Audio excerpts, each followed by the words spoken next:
one-stop shop for great wrestling. It's the WrestleCopia Podcast Network.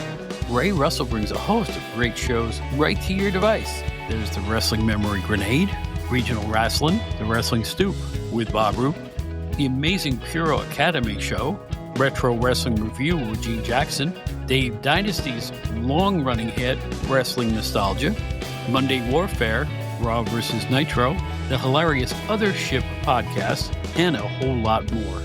Great shows and great guests, but where do you find all this stuff? Really simple. Try logging on to WrestleCopia.com. As I like to say, it's your one-stop shop for great wrestling memories.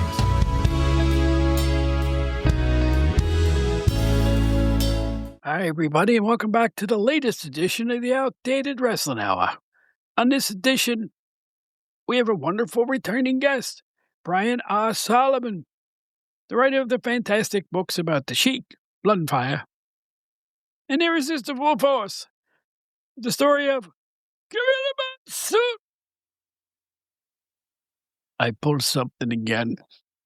Anyway, on this edition, they're going to talk about, well, when wrestling got really rough, bloody, dangerous, really violent. Almost as violent as when I try to go downstairs. No more of that. I'm getting me a flat apartment. No more stairs for me.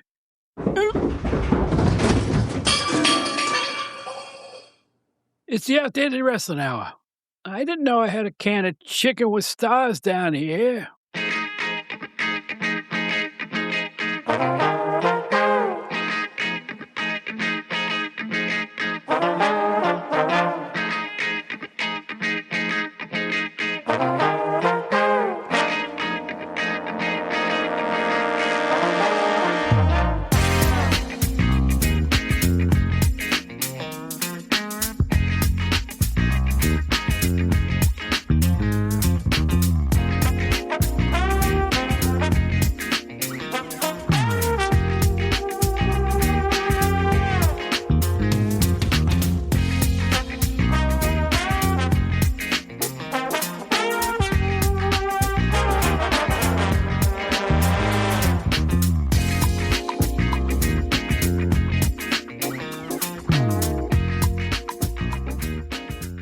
My name is Bob Smith. A long time ago, I was with Pro Wrestling Illustrated magazine, worked my way up to managing editor, and our co-host, I don't understand, as I usually don't understand. I'm looking in our staff box, and today his name is Checo.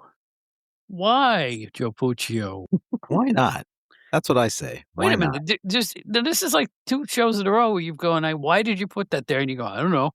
You're just trying to get my dander, aren't you? You're just trying to get me all red in the face. I just want to keep you guessing. See, that's my goal. I just want to keep you guessing. No reasoning behind it. You're not a nice guy. I'm kidding. No, Joe and I get along famously, and someone else I get along with famously, I'm really proud to call him a friend, is Brian R. Solomon, and he's our guest. He is so busy. Did you hear he recently co-hosted the podcast with Jim Cornette? When Brian last couldn't be there, he was the co-host. No, I did not know that. Yeah, you're going to have to check out that edition of the show. And he did a fine job with aplomb, as he always does. Everything he does is great. His books, his articles, his life in wrestling.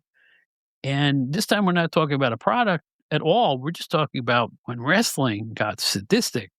You older fans like me, pick up a 1975 wrestling magazine, look at the cover. Then go through the magazine. You know what they were selling?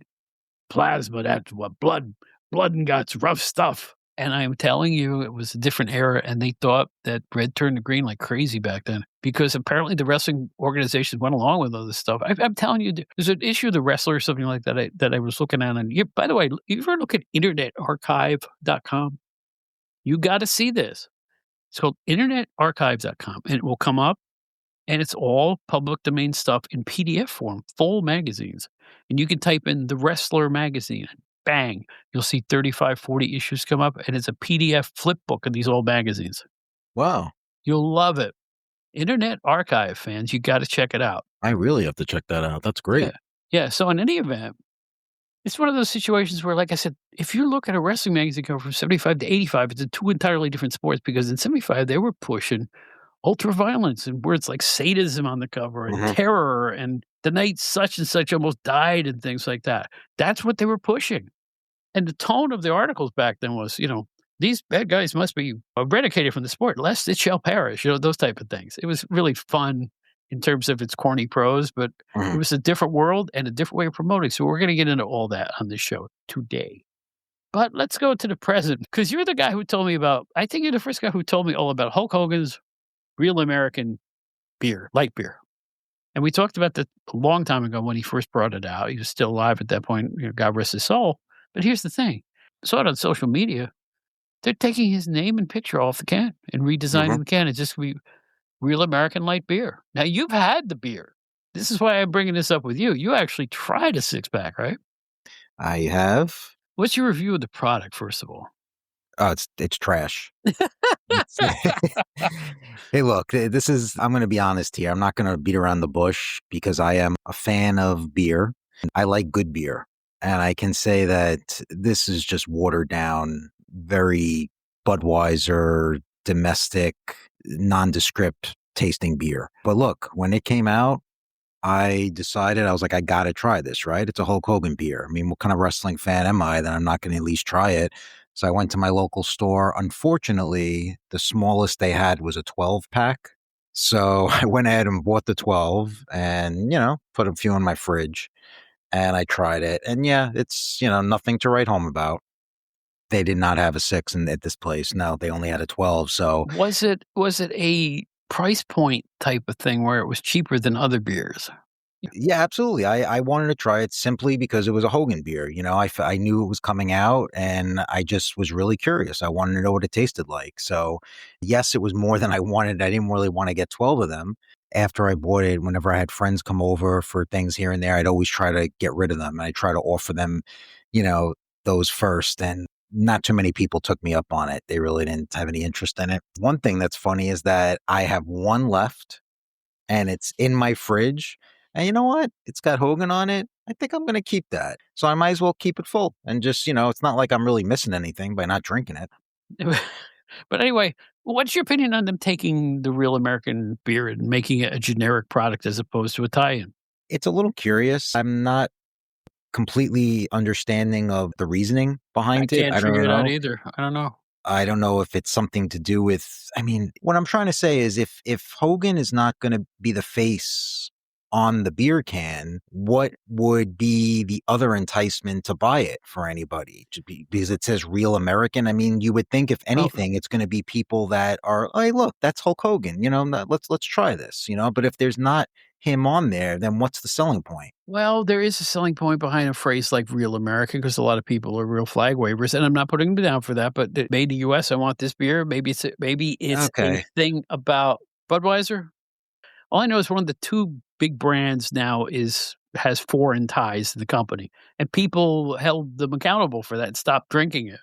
So that I could think be. by bringing out a product called Real American, it's brewed here and, there's no falderall going on about it. What would be the reasoning to not have Hogan on it, though? You could still have it say Real American with him on it. I'm guessing that it was a strict marketing deal where he got a percentage of sales for having his thing on there, and that was his payment for it, and it Yeah, had a finite number of years on it. Like, the thing came out, what, a year and a half ago or something like that? something like that. Yeah. So maybe it was just time for that contract to elapse? Maybe they thought the fact that Hogan, since he passed on it, was not in good taste to have him on anymore? There's any number of reasons it could be.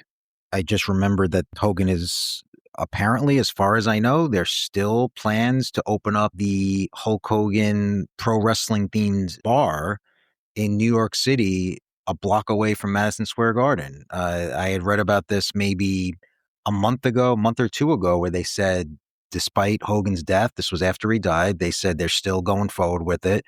It was delayed, but apparently it's supposed to open sometime in 2026, which is also kind of interesting. I wonder how that's going to be affected. How could they afford the rent then near the garden in New Across the York street City? from can you imagine that? Right in Midtown, across the street from the garden. I don't know. Can't how are they gonna make that work? I don't know. You gotta think it's gonna be some type of, in fact, I think there was something on social media a few weeks ago where they had a picture of a prototype for what the bar is going to look like, the actual bar area. And it, you would think they're going to have some kind of wrestling tie-in, make the bar look like ropes around the bar or something like that to make it sort of a theme. But you got to think it's going to be some kind of theme, right? Where they're going to have a wrestling pictures or videos on or something to that effect. Doesn't anybody remember the WWF restaurant in Midtown? I do. And I remember walking in there and literally not being able to get a table and having to leave, and yet the thing still collapsed. It still went out of business. Same. And I would look at that and think, I know that was many years ago. Theme restaurants and Manhattan do not go hand in hand. Right. And when you do have one that sticks around for long, it's like galling. Like in Times Square, there's that big Red Lobster. I don't know if it's still there. It just doesn't fit. Manhattan is known for its fine independent restaurants, and there's a Red Lobster sitting there. Or a McDonald's on every fifth block. That's not what New York City's all about. I just think the fact that it's so, I don't know if they have an M&M store that's a hit. I can't predict anything now, because you know what? It all depends on tourists. And the last time I was in Manhattan, the tourists are still coming out. It's a good point. I don't know. I can't say specifically that it would fail. I know what you're saying about the WWE or WWF store years ago.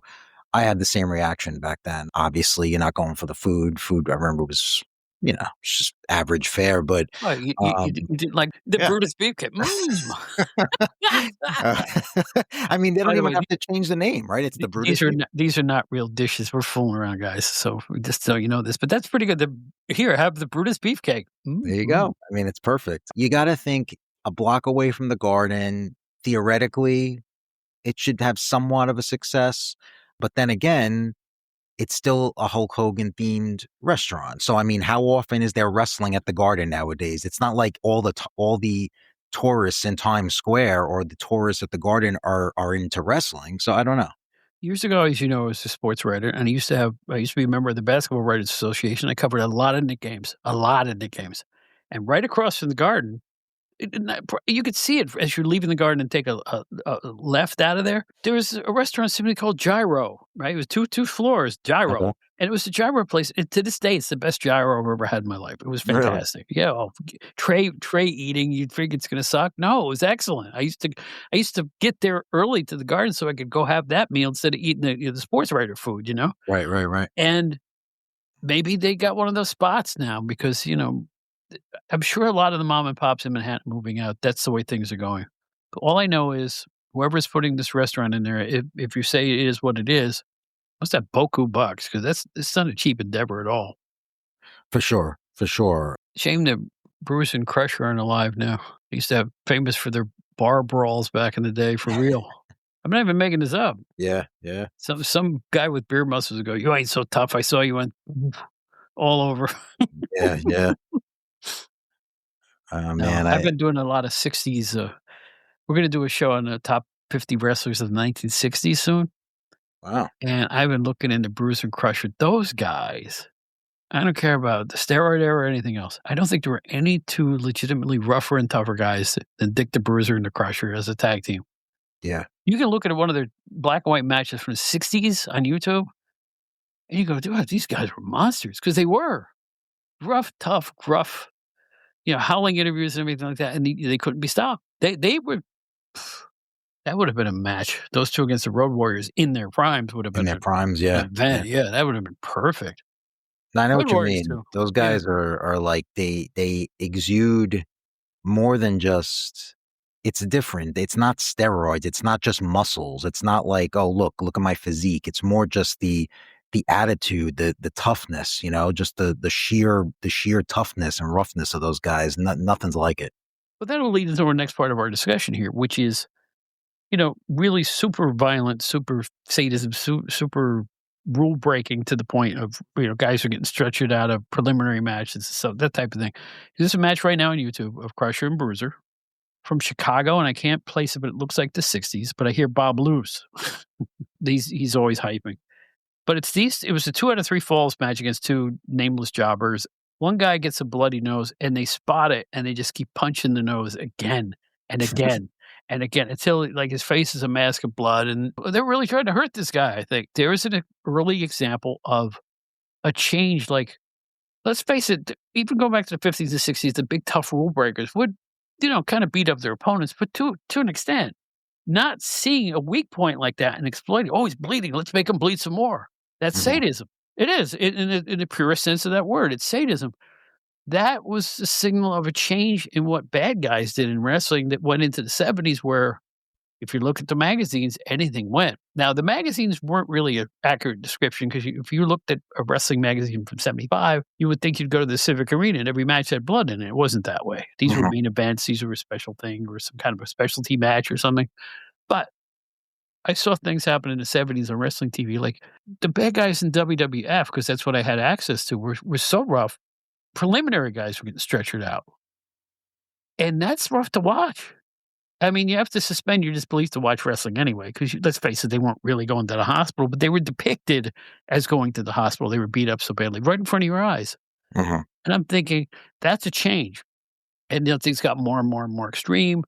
Freddie Blassie biting people's foreheads open, and the Sheik with his wild antics, and Abdullah the Butcher. You go down the list. You know, even a guy like Ray Stevens would he would do his bombs away off the top rope, which was a knee drop from the top turnbuckle, and then Mhm. do it 2 or 3 times just to be, well, trying to hurt the guy. This is what I mean. It wasn't always like that. It got more and more extreme in terms of the depictions of pretty rugged looking violence. Somewhere it changed. You know, and that's what Brian and I are about to discuss. But as you go through your life looking at wrestling, are there some matches that you go, "Oh, this is hard to watch," or "Is this really happening?" Or did you have that sense of fear in your mind, like, "He looks like he's really hurt," that type of thing? Do you remember SummerSlam maybe 10 years ago? I wanna say 2016, 2017. Brock Lesnar and Randy Orton. The reason Yeah, why okay, this okay. Yeah, reason why this match stands out is not the blood so much, although there was blood, but I just remember thinking, this is pretty hard to watch. It's pretty brutal because this was the match where Lesnar was giving Orton, like, stiff elbow shots to the head, Yeah, I remember this now. and I remember it now, yeah. yeah, and Orton was bleeding after this, and A what lot. a lot, puddles of blood, but again, it's not even so much the blood that I think was the most glaring part of this, because let's be honest, I mean, you could blade in a match, and there's a lot of blood, which it could be kinda gross, but at the same time, blading, it's like you know where the blood is coming from. You know, you're nicking yourself, and, a lot of times mixed with the sweat, it's gonna look worse than it even is, but this was hard way blood. I mean, this was Lesnar literally going in there and just giving him these shots to where he actually opened them up with his elbows. And even though it's sort of the opposite of what we think, opening somebody up that way as opposed to by a blade is way more barbaric.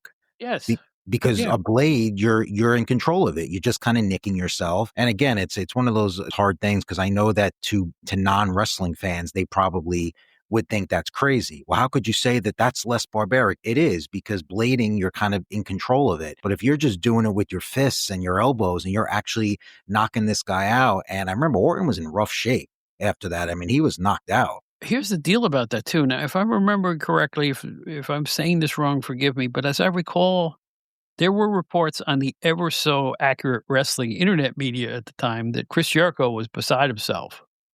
And he started, like, making a big row, like, I think he got in Lesnar's face afterwards, allegedly. Jericho wasn't in on it, and I think he thought he really hurt him, Mhm. but apparently he was told, "No, we meant to do this." Yes. And if they meant to do it, Randy, what are you thinking, man? Yeah, Orton was on board, that's the thing. Orton knew it Yeah, was gonna happen, and he was completely on board with it, which I think is crazy. I I mean, think it's it's crazy too. Oh, you go back to the Randy Savage, Jake Roberts snakebite angle. How nutty were these people? How insane do you have to be to entertain to put yourself through that? can you imagine doing that? Would you have done that? Would you have went through with that? I wouldn't even step in the ring to take on a scientific guy, let alone no, I'm the biggest push you ever met. I'm no athlete. I can't even imagine stepping into the ring other than to give an interview, but in all seriousness, no, I wouldn't do it. No, For who? in all seriousness, I'm not even talking about the athletic part now, but I mean, if you're a wrestler Okay. and you were given that, which I think was the way it went down. I know there's a long story to it, but with that, you brought up the Randy Savage, Jake Jake Roberts. Roberts angle. And Savage agreed to allow the snake to gnaw on his arm, and I mean And according to legend, and I've read mhm, this in multiple spots on the ever so accurate wrestling interwebs, that Savage wouldn't do it unless Jake let the snake bite him backstage first to prove Correct. that it would be safe. Correct. That's the same that I've read. Yeah, But I have read also that when the snake chomped down on Savage's arm, first of all, they didn't know the snake was gonna chomp on his arm, and secondly, it went on for a lot longer than you see. Apparently, they cut tape part of that. It was literally about twice as long as you saw on television. Right. Apparently, the snake legitimately kept his fangs in Savage to where Roberts was really trying to get it off, and he couldn't. I think he was whatever he was doing. I guess they have techniques, to sort of like squeeze the snake or do something to try to get him to release the fangs, and he But wouldn't there's the do it. thing, I think if you pulled the snake off, he would just rip the guy's arm apart because his Right. fangs are inside, Right. right? And a Right. snake So that size, his mouth went around the circumference of his forearm. yeah, What a unbelievable angle. I mean, gosh, what they do to entertain. It's off the scale. It's off the scale. for sure. In the '70s, the mighty Igor, you saw Ivan Putski? Igor was Ivan Putski first, Hmm. and there's no doubt about that.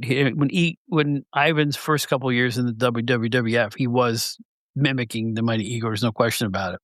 But anyway, he was the big mute Polish giant. He had a manager named Ivan Kalmykov, and routinely they would take a cinder block and put it on Igor's head as he sat in the middle of the ring, and Kalmykov would take a sledgehammer and smash the cinder block on top of Igor's head. I don't know how they did this. Unless it's a worked cinder block or something, but it was still hammer. It was still, a sledgehammer. How do they Yeah. do this? I don't know. You got to think it had to be semi worked, right? The cinder block. I would think somehow. Yeah. You would hope. And Igor would get up out of the chair, smile and wave at the crowd like, "I did it," because he was essentially a big overgrown child. That was his character. I don't know if you saw Igor, but he would just this was him. I do. I do. Yeah, That I was have it. seen That's all he footage. did. And try to feed people kielbasa. This was maybe a year ago. AEW did. This was probably the most violent match I've seen with AEW in this sense. It was an Adam Page versus Swerve Strickland match. Oh, yeah, this is fresh. It's like a year old or something like About a that? year. Yeah, it Yeah. couldn't have been more than a year and a Oh, they half. did everything to each other. The syringe, the The staple gun, syringe, that was the just go big down one. the list. This match, they threw everything out there. They had staple guns, which granted, staple guns are in a lot of hardcore violent matches. There was a power bomb on a cinder block, I Right. remember. Right, But right, right. the one thing that still to this day, I just don't know I don't know what possessed them to do I think Adam Page stuck a hypodermic needle through Strickland's cheek or Yeah. mouth. I remember I'm watching this with a friend of mine over here, and we were in shock. It was like, you could see hardcore stuff. You could see stuff where they're just taking like beatings, like we've been talking about for the last few minutes. But to actually see something like that, it was pretty jarring. And we both looked at each other. They haven't done it. Not that it's been that long ago, but I don't know that they would even want to do that again. I don't know whose call that was, but that was pretty bad. Yeah, but I've seen it before in Japanese wrestling. A needle? Yeah. Oh, wow. I had never seen that before. Yeah, you could find it pretty easily on YouTube to this Okay. day. I don't know if it was Frontier Martial Arts or who, but I've seen that spot before. It wasn't a new spot, believe it Oh, or not. wow. That I Yeah, did not know. yeah, and I'm like, "What are you guys thinking?" Let's put it this way, how do you know how does that heal properly? I mean, imagine something going and what about your teeth and I know. tongue inside? How do you know where that needle is facing? That was Oh, awful. man, you're right. I mean, this is the stuff that makes you question the sanity of this whole business, Hmm. and that's what we're gonna be talking about on today's show, but you gotta hand it to some pro wrestlers, they're just fearless. I mean, Darby Allin with the glass pane spot, right? I'm sure it's obviously gotten worse now, but at the same time, some of the spots they do are truly life or death. I mean, not even joking. Some of these spots, you take one little wrong turn. In fact, I think just as we taped this, I think a couple of days ago there was something making the rounds. I feel like it was at an MLW show, but I'm not 100% on that. But I think one of their shows, somebody did one of those stupid jumps off the balcony onto a table, and he missed the table, or he hit like the end of the table, and he basically just flopped onto the floor. So these things are common now, but yeah, it's pretty crazy. It really is. I do not endorse That's all I'll say. We've gone over this a lot in the show, Yeah, but yeah. I don't endorse. Again, none of this would have happened without the wild, wild west of the '70s.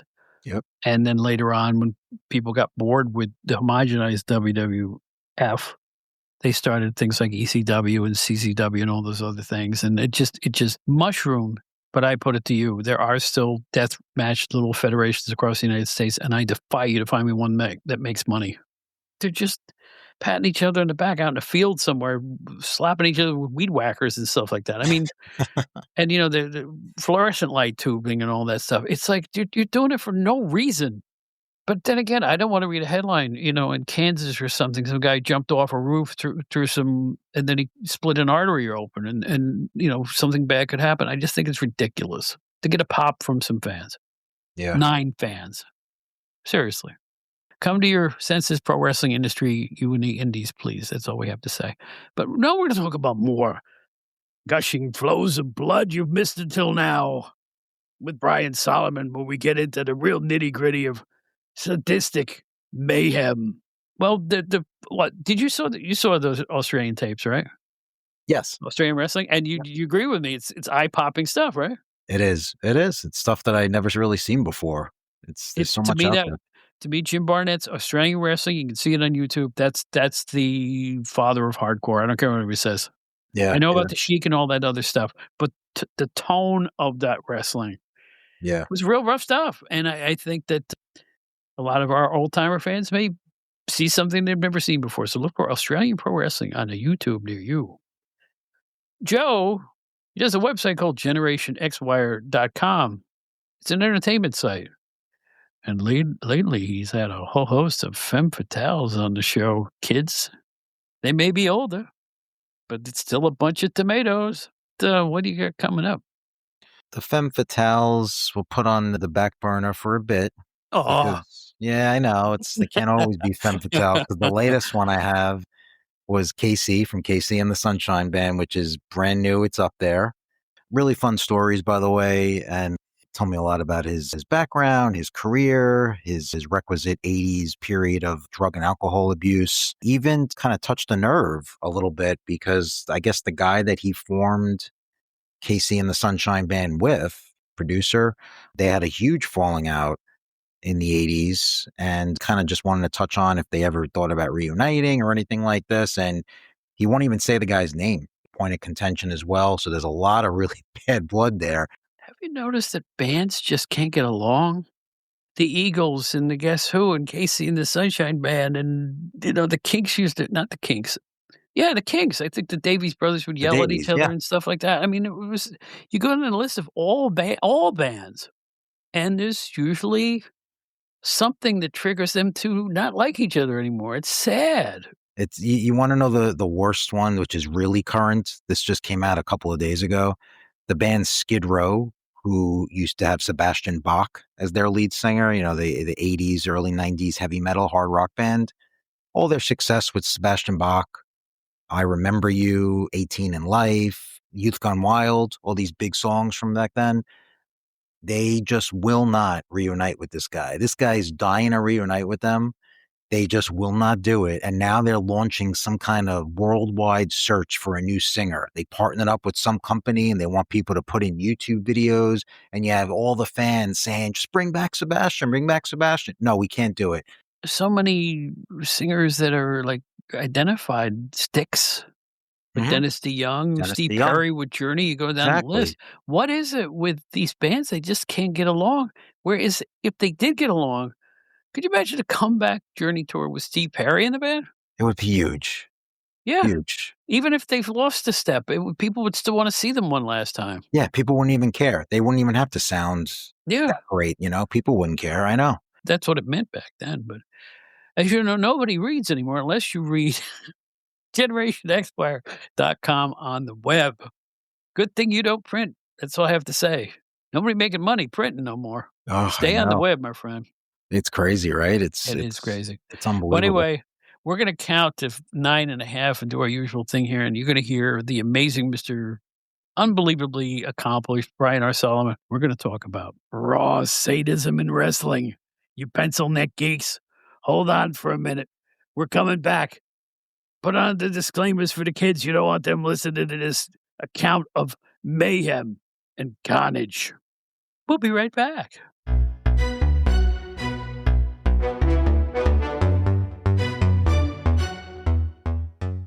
Here's something that never gets old.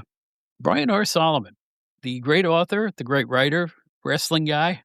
You all know him. He's been on the show several times. We always appreciate it when he comes on. And he's still, I'd say, basking in the afterglow of the release of the Gorilla Monsoon book, which is a fantastic, fantastic work.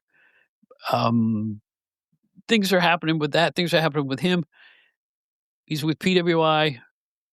He's got his great podcast, Shut Up and Wrestle. Inside the Ropes, you name it. It's Brian Solomon. Brian R. Solomon, excuse me. How are you today? Good to see you again. I'm very well, Bob. And as you know, I'm always glad to come back on your show and talk about whatever. So I'm game, as you know.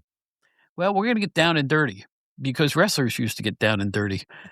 This is kind of an odd topic, but, you know, I have found something called the Internet Archive. And if you go to the internet, that's literally the name of the website, is Internet Archive. You've Great probably site. seen this. It's a gold mine, yeah.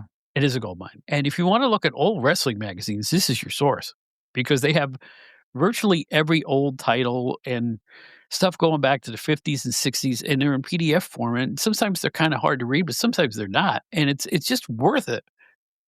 So I'm going back. I'm looking at the wrestling magazine covers, just the covers from the 60s and 70s. I went, you know, I've been on a kind of a kick lately watching 50s wrestling on, you know, old tapes on YouTube and things like that from various people who aggregate these things. And I've been enjoying it. But then I went back and looked at the magazines. And the magazines usually had posed covers, and, you know, big star wrestlers. And, you know, Stanley Weston's magazines had these beautiful color photography of like, you know, I remember one of, I think it was Jerry Graham and Eddie Graham, and it was beautiful. I mean, it was real art. The photography was so good. Buddy Rogers was another one. But then as you segue into the 60s, especially into the 70s, gore, gore, gore. I mean, blood everywhere. You could read a magazine from London and you would see blood on every single page where there was wrestling content. And you go, wow, what changed here? And if you look back, of the bad guy wrestlers of the 50s into the early 60s, usually they were big, rough, and tough, but they didn't decimate their opponents with glee the way they did in the late 60s into the early 70s. You know, basically depictions of mild sadism, really, like monster wrestlers like Abdullah the Butcher and the Sheik and people like that. And since I mentioned the Sheik, I thought of Brian R. Solomon. And being the historian that he is, I just wondered, here's the question for this show. When did things get so rough? When did things take such a nasty, gory turn in professional wrestling? And I put it to you, Brian. What happened? Well, it's a complicated question. I mean, the short answer, the easy answer is the 1960s is really a major turning point. But I want to say, just like with anything else in wrestling, whenever you think it's the earliest thing, right, it turns out that it's not. There's always something before it. So I want to be careful and say, you know, there was extreme violence in wrestling, let's say blood and things, even going back as far as the 30s when wrestling starts to get more theatrical.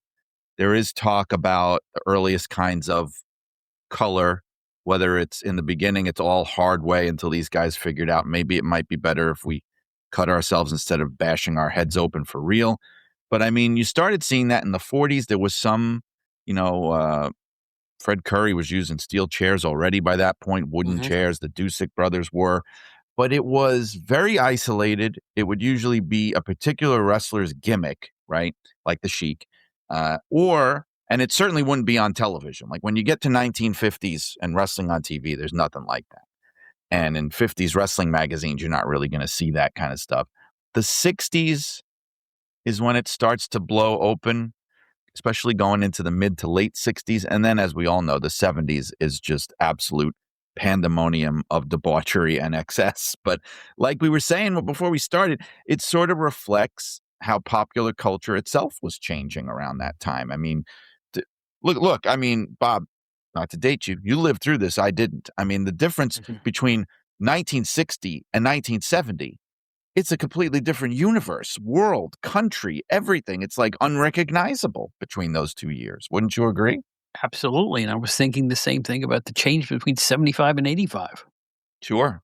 I mean, the difference between 1965 and 1985 is so vast in terms of both the way America's mores were and what was acceptable, what wasn't, what censorship was, what wasn't. You know what I'm saying? It's like the product of, just say, the WWF, which then was WWF in 85, does not resemble 1975. Not even close.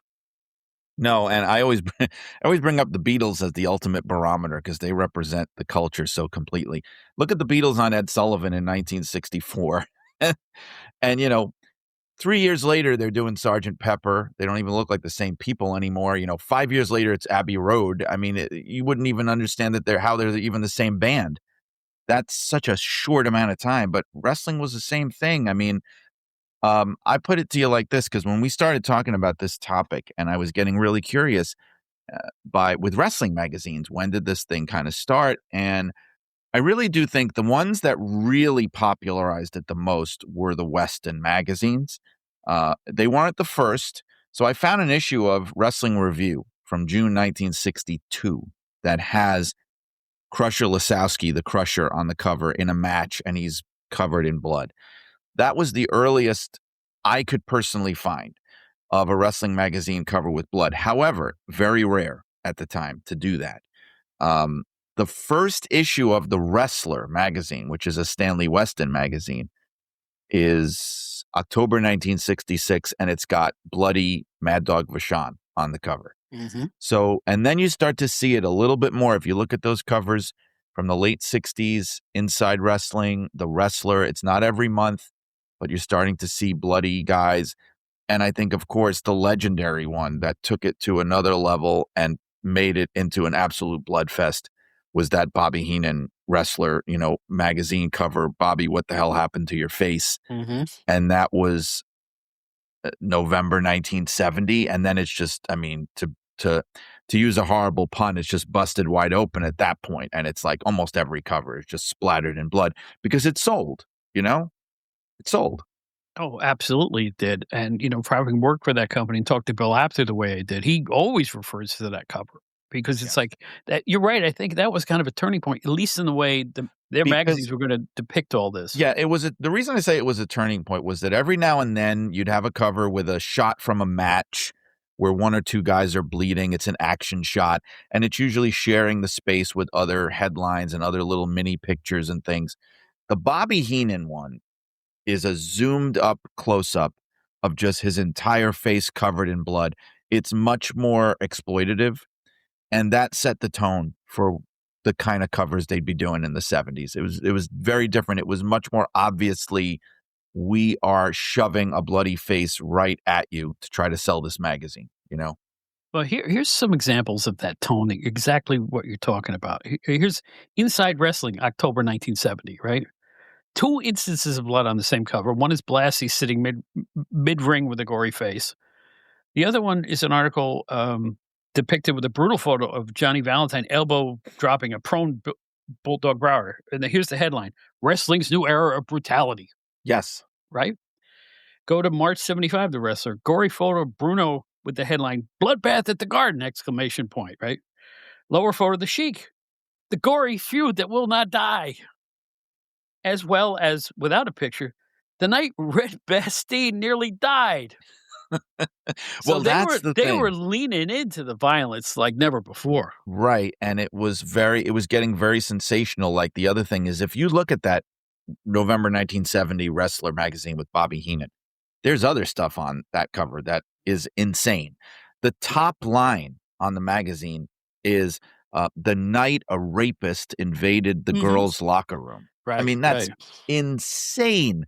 That's something you'd be more likely to see a bloody face on a wrestling magazine cover today than you would to see a cover line that read that. And there's another cover line about sadism. And there is an early Wrestling World, another famous one. It's from 1966, where it's a close-up of the Crusher again. And his face he's smiling from ear to ear, and his face is covered in dried blood. So clearly this was taken like after the fact in the locker room. Somebody must have got a look at his face and said, no, listen, before you wash that off, let's get a good shot. And they made it the cover. I mean, that's another early. Was that Crusher?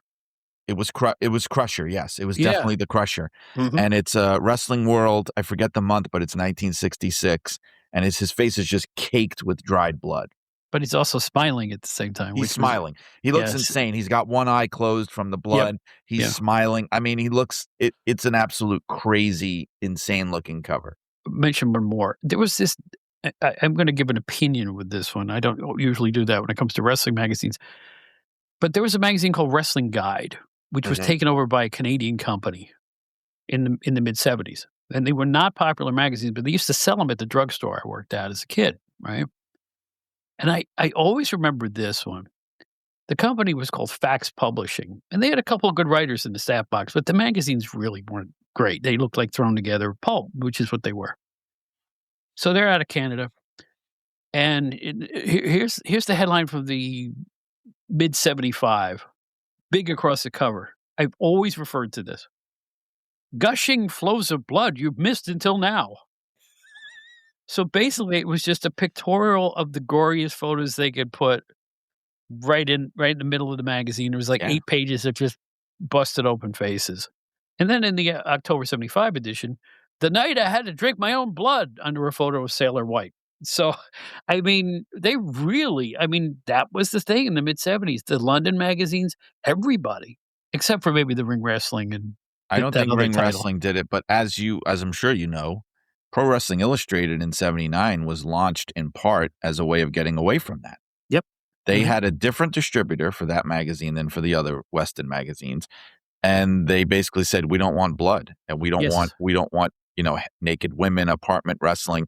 And so Pro Wrestling Illustrated was formulated as a more kind of like, professional, less exploitative, sports-like sort of magazine than the other ones. And they never did anything like that, those kind of covers. And that was kind of a sign of where it was going in the 80s. In the 70s, like people have said, I know like John and Steve on Stick to Wrestling talk about how in the 70s, wrestling magazines, you were embarrassed to have one. You would hide it, put it away. Like if your mom was around or a girl was coming over, because it was like one step above porn. I mean, to go through those magazines with the blood and the apartment wrestling and the ads in the back, it was very seedy. I mean, I loved them, but it was very seedy back then. Yeah, I did a chapter in my book about those magazines, by the way, that I'm working on. So you'll enjoy that when you get to read that when it finally comes out. But you got blow up dolls, you got guns, throwing knives, crazy stuff. My favorite was a full page ad, The Amazing Spy Eye, which apparently allowed you to bore through walls and floors so you could be a peeping Tom to your lady next door. Yes. But then again, scroll back 5 pages, and there was the pen pal section where 10-year-old boys and girls were writing in going, I want pen pals. And there would always be one or two like 40, 50-year-old men in there, which is really disturbing, disturbing, trying to get in touch with children.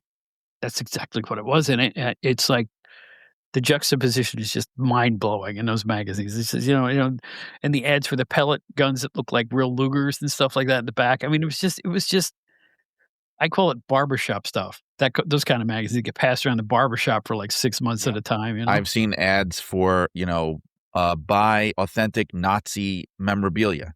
Yeah. Swastika, things and flags and that kind of stuff. But, it's funny because you're talking about that shift to brutality, which is really the 60s, where it starts to be much more about extreme violence and blood and gore and like really doing angles and storylines where people are trying to really brutalize and cripple people or even kill people. That was, in its day, the thing that the wrestling purists and the old school fans were complaining about and were horrified about. Like, this has become what pro wrestling is. Like the way people will, like us, will complain today about what has happened to professional wrestling. This is now what pro wrestling is. You had the old school guys, the guys who went back a generation or two in the 60s and 70s looking at that stuff going like, when did wrestling get like this? When did it become all about blood? So it's like that was the extreme of that generation. Well, here's here's stuff I saw with my own eyes on television in the 70s. Like King Curtis used to carry a big, huge plastic knife, which he would plunge into the back of his opponent's heads and things like that. It was insane. And of course the Sheik, who I never got to saw until about the 80s. But once I found out what he was doing, I read about it in the magazines.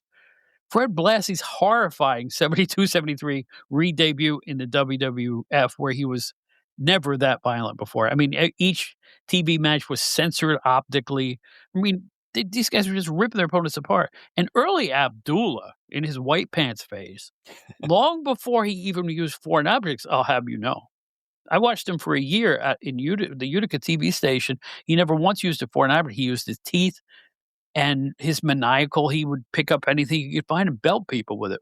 One time, he's standing outside the ring, repeatedly hitting a prone referee in the head with a golf club.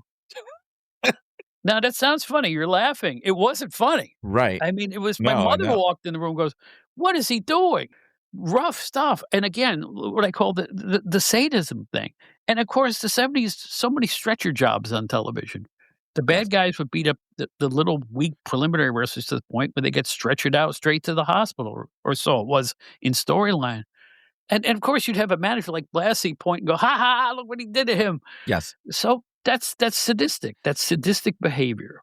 And you look at some of those, and it's funny to look at now because if you're assuming, well, this guy is crippled, potentially something horrible has happened to him, we have to put him on a stretcher or a gurney and get him out of here. And the guys come in the ring and they're handling these people the way you would never want to handle somebody who's potentially crippled. They're just like rolling them, shoving them onto the stretcher and, without any concern or care. They're not protecting their neck or limb. They're just like, here, like garbage, just dumping them on the stretcher and taking them out. You also started getting stretcher matches even in big money matches in the 60s, late 60s. You started getting the whole, like, the loser is the guy that gets taken out on a stretcher. They used to call them Sicilian stretcher matches. The Sheik would have them with Tony Marino. Bruno had them with Gorilla. The stakes getting raised, But I mean, Texas death matches, I think those go back to the 50s in Texas. Yeah, with Dory Funk Sr. and things like that. So, I mean, they were definitely doing blood even back then, but it depended on where you went. I think the Southern wrestling was always a little more rough and tumble, a little more bloody, a little more intense, even going back to the 40s and 50s probably than what you were seeing up north. Yeah, Kentucky or area out west. Kentucky, famous for their brawls, famous for their all over the place brawls. But, wrestlers based their whole careers out of sadism. Let me look at Ox Baker. I killed 2 men with my hard punch. He would go to territory, and they would use that as a theme. They would use it as a selling point.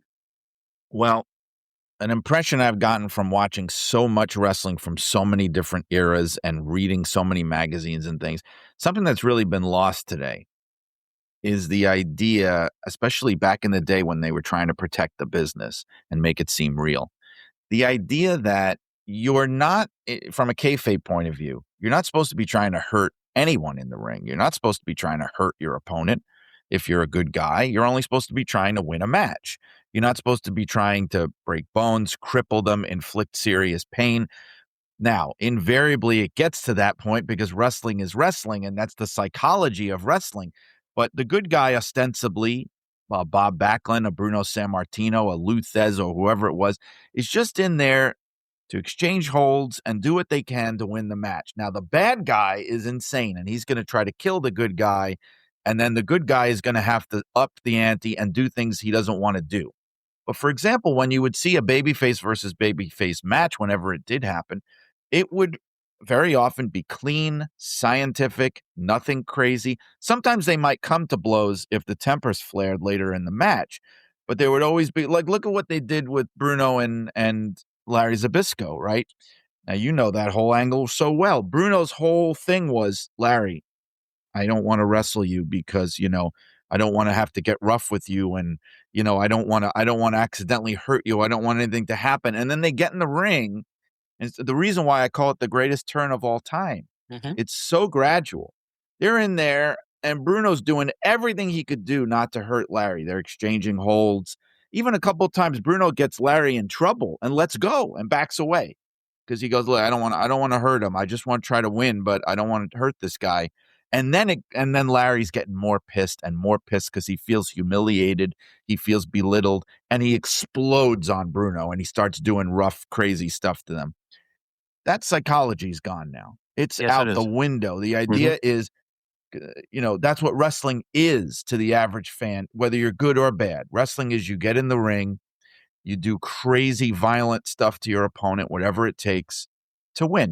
If you're a good guy, you're not going to break the rules necessarily, but you're still going to go in there, smash them in the face with your elbow, drop on them from the top rope with your knee, smash their head into the turnbuckle, kick them in the gut. This is stuff that in the old days, you would have needed a reason to do that. There would have to be hate, anger, animosity. That's not how you start the match off. You know what I mean? Yeah, sure. By the way, let me regress back to Bruno Larry, because that is my favorite angle of all time. Yeah. And it was more than just that match. If you recall, it all started, the tag team with Gurry and Zbyszko had split up, and Larry's out on his own. And he beats some jobber on TV, and Vince is holding the mic outside. Well, we're going to interview a man who's really a big-time wrestling star, Larry Zbyszko. And Larry leaves the ring, glances back, and walks out. Larry, you hear the fans going, Larry. I don't know, Vince. Maybe he didn't hear me. That's week 1. Right. Come back the next week. They try it again. Does the same thing. Walks out on him. Something's wrong, Vince. Week 3, as I recall it, okay, there is an interview with the man in the middle, Larry Zbyszko on one side and Bruno on the other, and that's where Larry requests the match. I want to show that I've learned from Bruno, but I'm my own man now. I just want to, and Bruno's going like you said, I don't know. I mean, I can't put a hold on you and say, I'm going to break your arm, because I'm never going to break your arm because of, our relationship and all that stuff. So it was so real. Right. It felt so real. I went out and bought a VCR in the middle of all this for $1,000 to record Bruno Larry, the whole thing. I still have the tape somewhere. You have it? Yeah, I do. Not that I need them, because you can find them online now. No, but I'll tell you what, all that lead up stuff is hard to find, because even when WWE put those championship wrestling episodes up on Peacock a while back, they had like early 1980 and they covered the Larry heel turn. There were some episodes missing. Yes, there were. They don't have those early ones you're talking about. They have the episode where Larry does his solo promo, where he airs all of his grievances to Vince. Which is one of the greatest moments in that.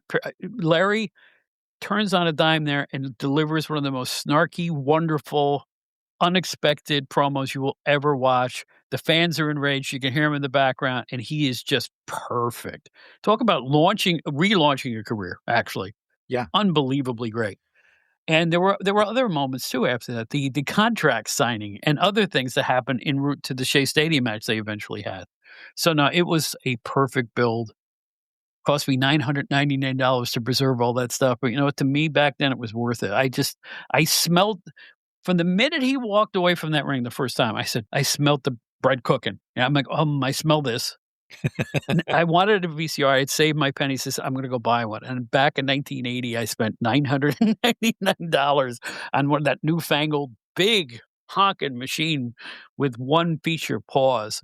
And it was a wired It was a remote. wire that went across the room. Yeah. So I don't regret a minute of that stuff. I just thought I could smell it was going to be great. Well, I mean, this is what spoils me for anything and why I get into these pointless arguments with people. They had a match recently between friends on, I forget who it was. I think it involved Seth Rollins or Sheamus or somebody like that. It was supposed to be a friendly match. Hey, you want to have a friendly match? Sure. Yeah. Let's see who's better. They get in the ring, and I swear to you, within a minute or two, it's not even within a couple of minutes, Seth takes the guy on the outside of the ring, smashes him into the barricade, chops him up against the ring apron. And I'm going, why the hell are they doing this? Aren't they supposed to be friends? And what led to this? And they go in the ring, and I complained about it. And I had fans basically, their response to me was they didn't even know. I might as well have been speaking another language, because they were just saying, we don't understand what you're complaining about, because they just went out there and they had a wrestling match. Because to them, that's just what you do when you have a wrestling match. Yeah. Is you do all this crazy stuff. And so the psychology is lost, because there's no longer that attempt to try to convince you that this is real. that these are real people with real emotions. It's performance. And it's so different. Well, you're right, because back in the old days when you had a friendly match between two fan favorites, as Peter Brevai likes to say, scientific, yes. They would be scientific for most of the match, maybe a blow it late before the bell rang when things were getting hairy. But when the time limit rang, they shook their hands and the people applauded. They thought it was great to see a clean match. Yes. Now nobody wrestles clean. Nobody. Because back in the day when they had those matches, you see arm bars and leg locks and blah, blah, blah, blah. Now everybody goes right into their A offense no matter who they're in the ring against. Right. And it's not necessarily out and out breaking rules, but it's wrestling what they used to call the rough house style. Yeah. The rough style that you mainly only saw the bad guys do right out of the gate. And the good guys would do it if they got pushed to it. If they got pushed, then they would do it. But now that's just how you wrestle. That's just how everybody works. And that's part of what people talk about when they say that the psychology is lost, because even the people, I mean, I know I sound like a know-it-all, but even the people teaching it a lot of times don't even understand that psychology. They're just teaching what they know. But I mean, to get back to the idea of this extreme violence and when that came into being, we were saying before, and I think we hinted at it a little bit here, you look at it in the rest of popular culture and it just mirrors what was happening. Like I said, 1960 to 1970, if you look at movies, they couldn't have changed more. You know, even television was getting more intense. Music, you had, like I always like to say, the late 60s, you know, you always had, in popular music, there were two basic emotions that would be expressed: happiness and sadness. And when you get to the late 60s is when you start to get the beginning of anger. Now there's anger in popular music because of whatever the things might be happening in society. You get people expressing anger, rebellion. You didn't have that. So you're getting a culture that is getting edgier, where entertainment is pushing the boundaries.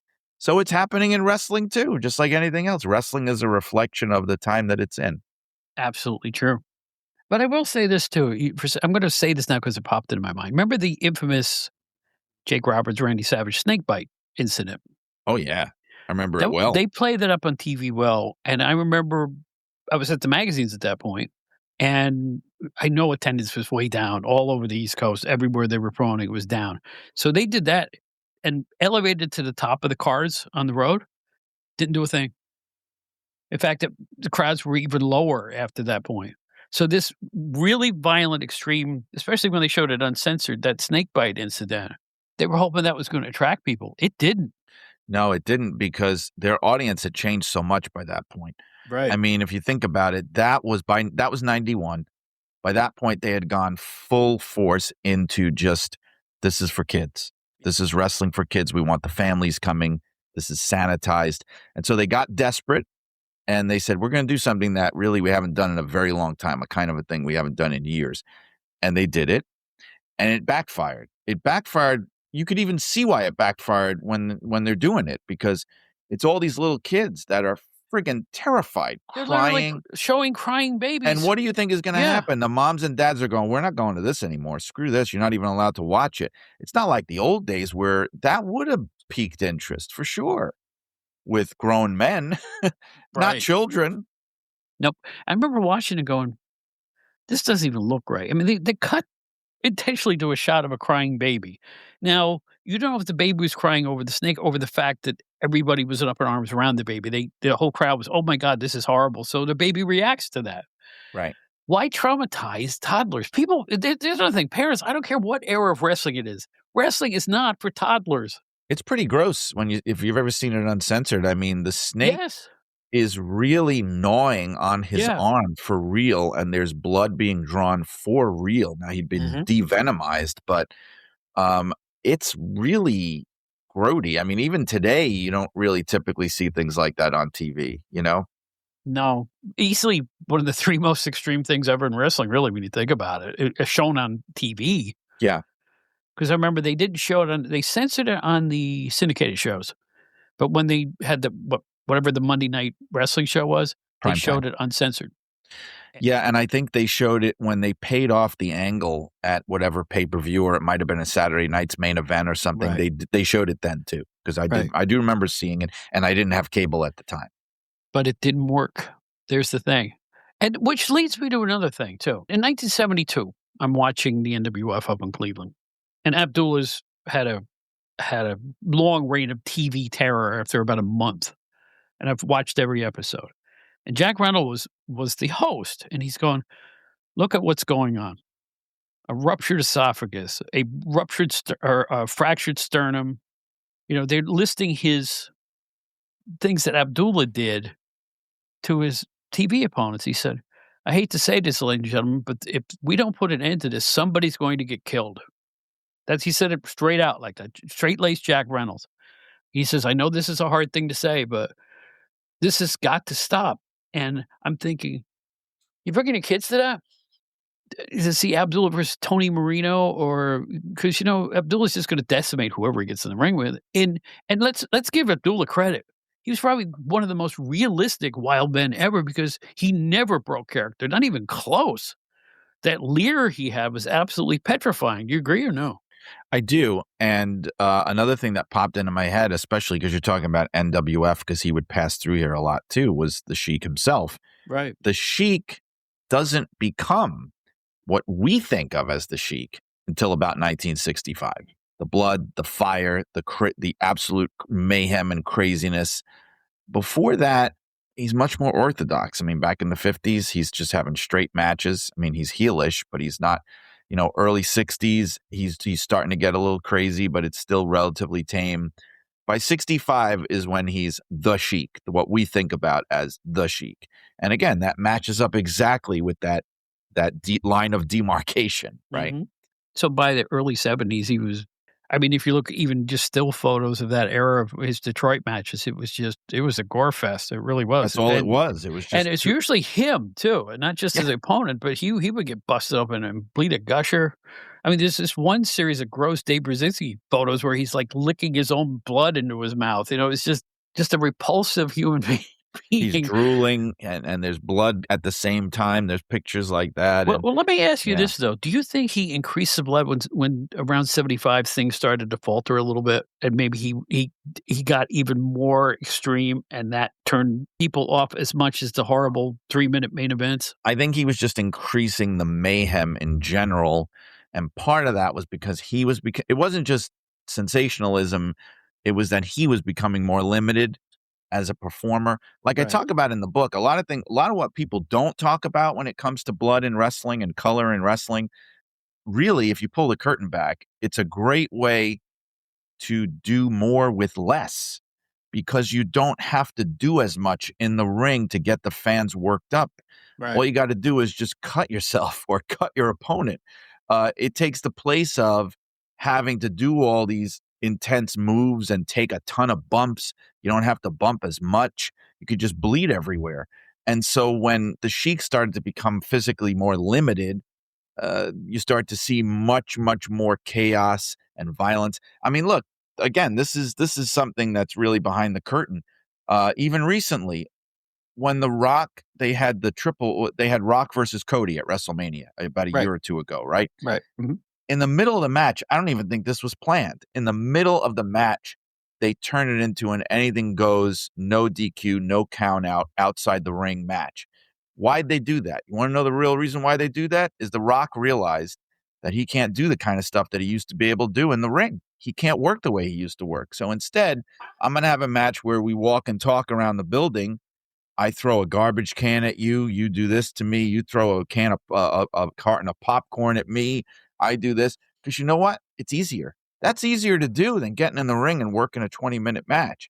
And that's why you see a lot of guys do that. That's the God's honest truth. Absolutely true. It makes all the sense in the world. Tailor your match to your abilities at that time. Sure. Mm-hmm. Yeah. I mean, look, it looks horrendous. And believe me, I wouldn't want to get cut open, but it involves less work. It involves less work. Mm-hmm. If you're willing to do it, if you have the iron stomach to get in there and cut yourself every night. Well, there's the thing, the Blade Masters knew what they were doing. The real guys who were like the Dusties, the Sheiks, they kind of knew what they were up to. Abdullah especially. Dusty used to blade his arms. I mean, look at the guy's arms. What did that happen in a Sheik match? I wonder, the scars he had. I wonder, because if you look at the I'd Love to Hurt People video, you know that, obviously. Yeah. You notice there's a spot there where the Sheik is jabbing him in the arm. I wonder if that's where those scars came It's from. where some of it, I'm sure, did, but because the Sheik used to do it too. The Sheik had scars on his arms. Other guys did. That's something you don't see anymore. No one is really blading other parts of their body besides their head. But those guys didn't give a damn. I mean, even the way they did it, you don't see guys today who their whole face is covered in scars. I mean, they're much more discreet about it. At a certain point, somebody figured out, hey, if we do it right above the hairline, you won't see it as much. You won't look as disfigured. Yep.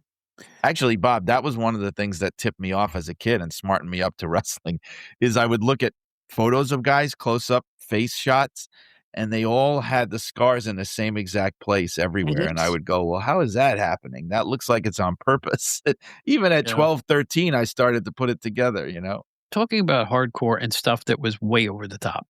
I lately have been hooked on, and there's a bunch of them on YouTube. I mean, more than you would ever think. 1970s Australia Jim Barnett tapes. It's good stuff, yeah. And let me tell you something. I am starting to think that's the real precursor to hardcore. If you watch those shows, they are drenched in blood and sadism and Big Bad John. This is war, and it's like, and the announcer on the arena tapes is going, this is war. And it's like all out mayhem and savagery. I think that's probably the most violent organization other than when ECW started. I'm serious about this. It was called World Championship Wrestling, and that was the first time that Barnett started using that brand, and then he came to Georgia and, used it there. At the time, the thing about that place was it wasn't, fans in North America had no idea that it even existed, so it wasn't even on the radar at all here.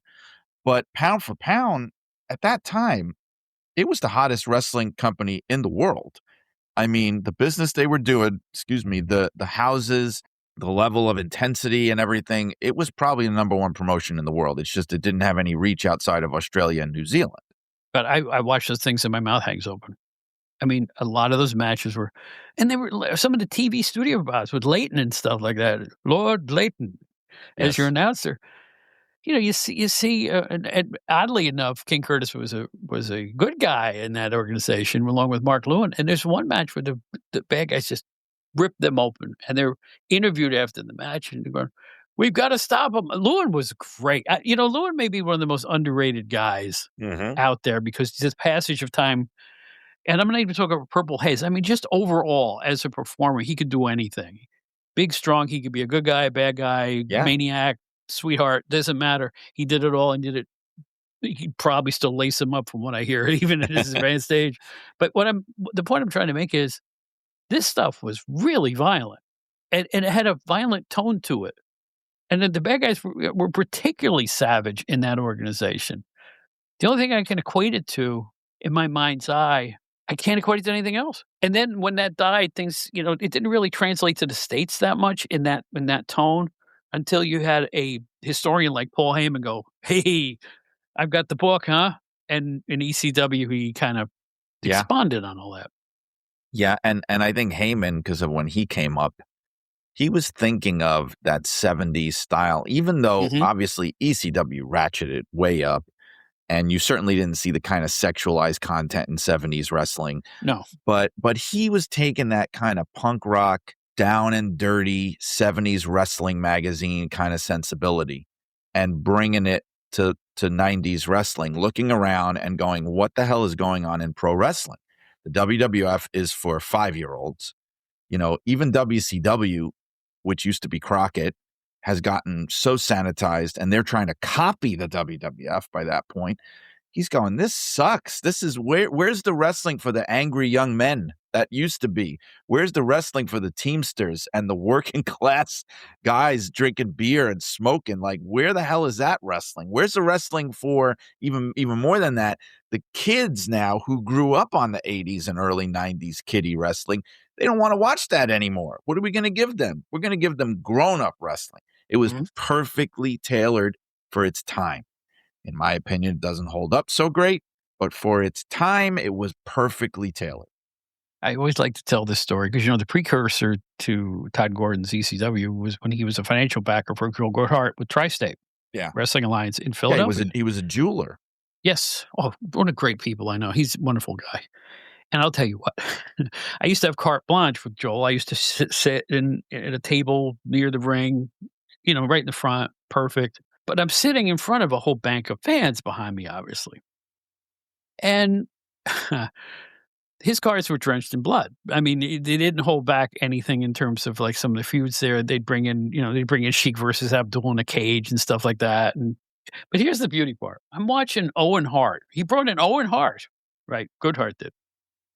Against a Japanese star, and I cannot remember who the Japanese star was. But I'm sitting there, and these guys are putting on a scientific clinic, right? But behind me, I got a gaggle of guys going, blood! Literally just yelling the word, blood! And they meant it. Yes. That's why they were there. So not only did in the 70s you have sadistic wrestlers, by the mid-80s, because they weren't getting enough action, you had bloodthirsty fans as well. And that's why you came out to a steel cage match. You knew steel cage match was code for there's going to be blood. There's going to be blood. Mm-hmm. And you came out to see the blood, or you watched it on, that's why it's so crazy to me today when they do these cage style matches, Elimination Chamber, Hell in a Cell, steel cage, and there's no blood. And I'm just, not that I'm bloodthirsty, but I'm just saying, guys, what are we doing here? You're having a match with a steel cage. What's the point? It's not even keeping anybody out. People are coming in. People are going out. What the hell's the point of doing it? You're having guys raking guys' faces against the cage, smashing their head into the bars. No blood. Why are we doing it? This looks fake as hell. First of all, why are we doing this? I mean, like, if you don't want to do blood, don't do those kind of matches. I agree. It makes no sense. And I went to ECW Arena. Only time I ever went, November 95, November to remember. The month before that was when they had the infamous show where Terry Funk, I think, set the table on fire or something like that. And I think the fire marshal had to shut down the show. There was like a real fire hazard happening. And the fans there, the month later, who were all regulars, they start chanting, "We want fire. We want fire." They're not even, "We want tables. We want blood. We want fire." And I didn't know what had happened the month before. I'm going, these people are out of their minds.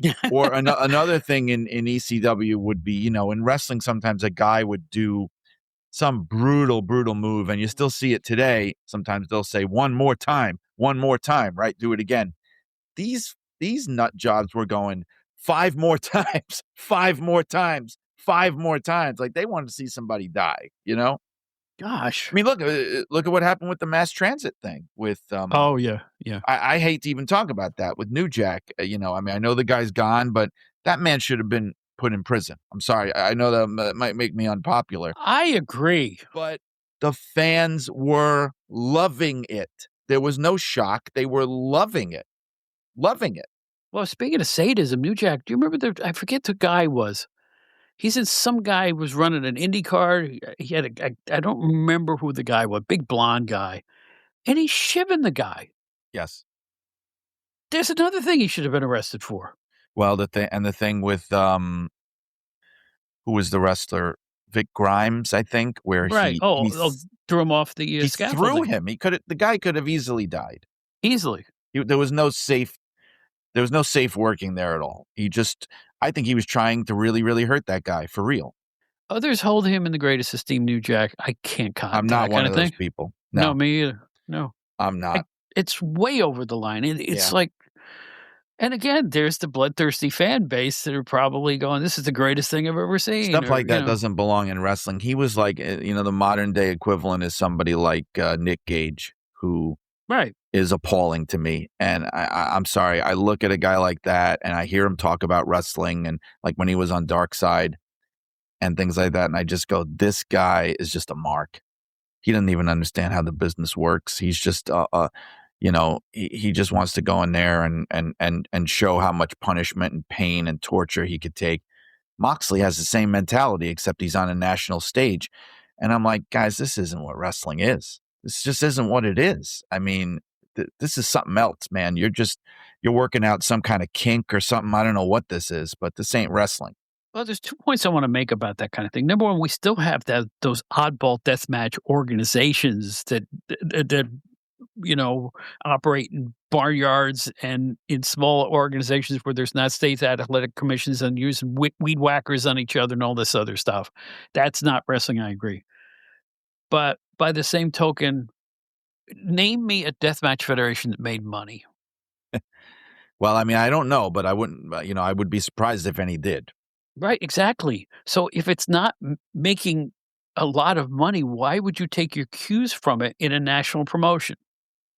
Well, Makes no sense. that's the thing that I think they have never understood over there is you can do this sort of thing, but this is not the kind of thing that's going to make you a rival to WWE. And Right. it's going to make you a successful national promotion. This appeals to a niche fan base. If that's what you want, go for it. But you're never going to make the big money. You're never going to get the big crowds and the big sponsorship things. And you're just not. But here's the thing that I'm really confused about. I worked for one of the iterations of WCW magazine, as well as the first iteration was published by London Publishing, right? I worked for the first 2. Right. I know that TBS and TNT were sticklers about what they allowed to show on television or in the Yes. magazines. Yes. Because they had a big finger in that. So you had to kind of toe the line with the violence. Now you tune into AEW and anything goes. Right on broadcast TV, anything Well, goes. And I'm I thinking know to there myself, has been some pushback to that over the years. There has been, like, I remember when actually it was Nick Gage. They had Nick Gage wrestle Chris Jericho, and the guy takes out a pizza slicer, right. and he's really slicing him up. He's really slicing Jericho with this pizza slicer. And then they do a picture-in-picture, and it's a Domino's pizza ad. They went through the roof. Domino's Yes. Pizza, as a sponsor, went through the roof about this. So there has been some issues raised about it. There was a time, I think when they had Warner executives in the crowd, and there was talk about how they were friggin' appalled at some of the things they were seeing. So, I mean, it's markish behavior. I hate to say it. It's Yeah. like these people are not in business. These people are just fans working out their fantasies. You're on Facebook. A few weeks ago, as we record this, AEW does these little sizzle reels that they post. It just says AEW who posted this, and it's a lurid close-up of Moxley with what appears to be an X-Acto blade, stabbing his foe in the forehead, and the blood is gushing out like rapid transit. Did you see Yes. that clip? I can't I know. I was horrified by that, and they showed it in slow motion, and Yeah. the AEW social media carried it, and I'm like, "Do you not understand that wrestling is a work? What do you not understand?" It's almost like these guys, like the mentality you're talking about it when you were a kid and you saw Blassie and Sheik and Abdullah and thought, "Holy cow, these guys are trying to kill people." But the thing is, then you grew up and you got smart to the business or you worked in it and you realized what they were really doing and how brilliant they were. You realize Blassie isn't really biting people's foreheads open. Of course he's not. This is what's really happening. It's like these guys, they never grew up. They still have the same mentality of being a little kid wrestling fan, not knowing what the business really is. And this is where it's dangerous too. I always refer back to this. Somebody on Facebook, there was some AEW match, and the fans, I'm going to paraphrase, but his mindset was this: "Did you see that match last night? These 2 guys almost killed each other. This is exactly what I want in my wrestling, hard-hitting action." And I'm thinking, all right, what if one did kill the other one? Would you be happy? Would you celebrate this as fulfilling your fan's dream? Seriously now, what's your point here, kid? Yeah. And when you do raise concerns, you get piled on for doing that. Oh, the pearl clutchers are here. The people who are worried about the wrestler's health and well-being. Yeah. Yeah, I am. Like, Yeah. who sounds crazy in this conversation, me or you? You know what I mean? Yeah. Like that's a bad thing to be concerned about the well-being and health of the performers. I mean, how is that something to be ridiculed? I don't understand. I absolutely Unless agree. you know who doesn't raise those concerns or who doesn't complain or who is startled and when people do, people who are just total marks. Yes. But you know what? I'm gonna say this one more time. I could blame all these wrestlers in AEW for doing this stuff. I blame Tony Khan.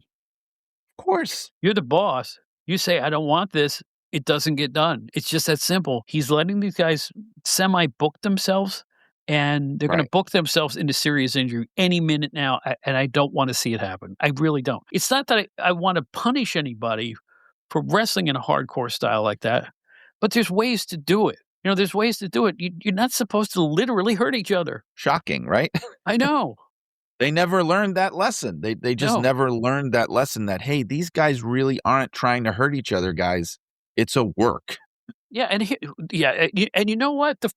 You know better than anybody. The word work is being misused. Work is not the word work is kind of a euphemism now for dangerous spot. That's not a work. Work is short for work the crowd. Yeah. Or just do anything that is, gimmicked and is not, that's a performance. All of that is working. All of it. Right. Stalling, like Larry Zbyszko used to do, is a work. You're Yes. working the crowd. Or the whole idea of making something look devastating when it's not at all is Exactly. working. That's what Right. working is. That's what work is. Thank you very Otherwise, much. you're shooting. That's the difference, Yeah. And even if it's cooperative violence like that, how stupid are you to accept it? Right. Right. I mean, I'm just scared. I'm scared. For the well-being of well-meaning pro wrestlers. I've hung out with enough pro wrestlers in my lifetime to know how hard they work, how tough it is to even be a prelim guy. It's kind of the hardest sport. I still look at it that way because there's no guarantees. You don't get drafted to be a pro wrestler. Well, in some rare cases you do if you're famous. But just a kid in Kansas City right now who's training and lifting weights and stuff like that, hoping to be a pro wrestler someday. And will he ever be? Chances are he's not. Right. Right. And but that's the other thing too with it. And I know this is a little off topic, but the barrier to entry, though, to pro wrestling has never been lower than it is today. That's probably it used to true. be like trying to get into the mafia.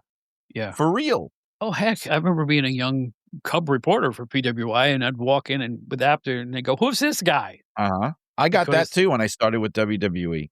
Who the Yeah. hell's this guy? Right. Who's What's this he guy? doing? And why is he here? Mm-hmm. Ric Flair didn't know what I was at one time, and I was taking pictures backstage. He goes, "Who are you?" Yep. I didn't know him at that point. I was like, "Well, I work with Apter at PWI," and they sent me, "Here's my pass." He said, "Well, watch yourself." One of those things. So that's just the way it worked back and it was better in those days. I insist. But Also, doesn't that come back to what we were saying, how the difference back then, and it has to do with this idea of brutality and violence, it was an illusion that they created for fans. The illusion of brutality and violence. Those guys were working with each other like, compared to what they do today, it was nothing. They were hardly touching each other. Do you know what I Right. mean? Right. And now it's become where they're acting like it's real. Like there is no more illusion. The depths they go to. I admire the pros from the 70s into the 80s who would engage in these very violent matches, and they're still alive and they're not limping now. That's who I admire because they knew what they were doing. Yeah, and there were exceptions. There were guys that worked really stiff back then. I mean, you watch Johnny Valentine or Wahoo McDaniel. Those guys were murdering each other. There's a match I saw, but again, they were still being smart about it. Like there was a match. There's a great match in the Houston Wrestling Archive, really good quality. It's Harley Race versus Wahoo McDaniel for the world title, and it's everything you would imagine that it would be. I mean, these guys are not holding back, but they're not doing things that would genuinely cripple or seriously injure somebody. They're just doing really hard-hitting chops and bumps and really rough-looking stuff that looks great, but they know how to do it. It's done in a smart way. Nobody's going to walk away from that match and have to go to the hospital. They're going to be, the next morning, they're going to have a couple of aches and pains. They're going to be fine, and they're going to wrestle again. That was the difference. I'm not saying everybody back then was just, kind of fooling around and nobody knew how to really lay it in. They did. But even when they did that, they knew how to do it in a smart way. I'll tell you a little story. You might enjoy this. It's during my PWI tenure, and Bill Apter tells me about this sold show in Jersey. He goes, "Bob, it's Saturday afternoon. Do you want to come with me?" I said, "Well, another high school card?" He goes, "This is no high school card. It was Lawler against somebody big. It was Wahoo McDaniel versus Manny Fernandez. It was the Rock and Roll Express during, I think, the fabulous ones. Everybody in the card was a star except for the opening match, which turned out to have Cactus Jack in it, shockingly enough. That's how early it was. So we go to this thing, and it's a sold show, and I was told somehow it's sold out. But in this high school gym were maybe 25 people. Maybe 25 people. So they took a bath then, these folks. Well, I don't know, because supposedly it's sold out and the wrestlers all got paid. But I think somebody purchased the tickets in blocks and then never did anything with it or something like that. It was a weird thing. Very strange. Because the way those sold shows would work was that you would pay the wrestling company, the booking office, you would pay them a flat fee to get the wrestlers, to get whatever you needed, the branding, if that was the case, whatever the hell you needed.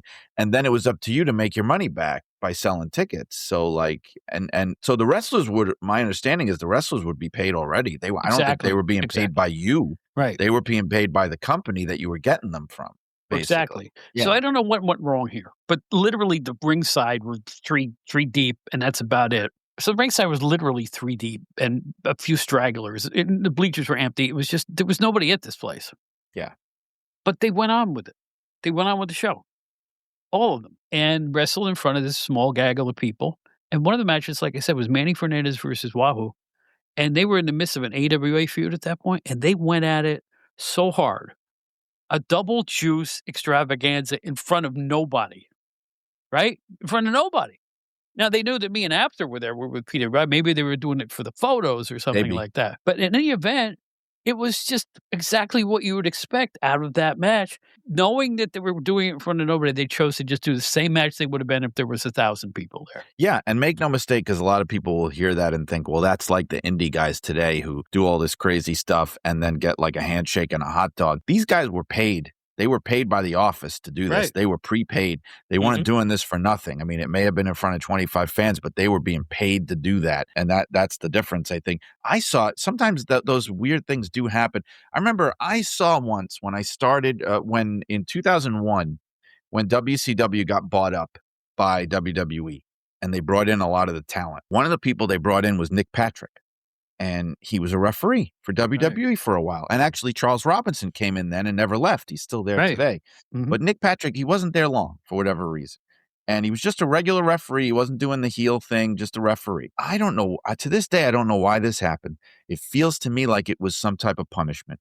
But I was at a house show, just a house show, WWE house show in 2001 at the Garden. Nick Patrick is the referee in the main event. And at the very, very end of the mat, he got busted open. Nick Patrick, the referee. And everybody, it was the very end of the night, and to the point where the wrestlers left the ring, the fans were filing out, and he's still in the middle of the ring, a bloody mess. And I'm thinking, this is really weird.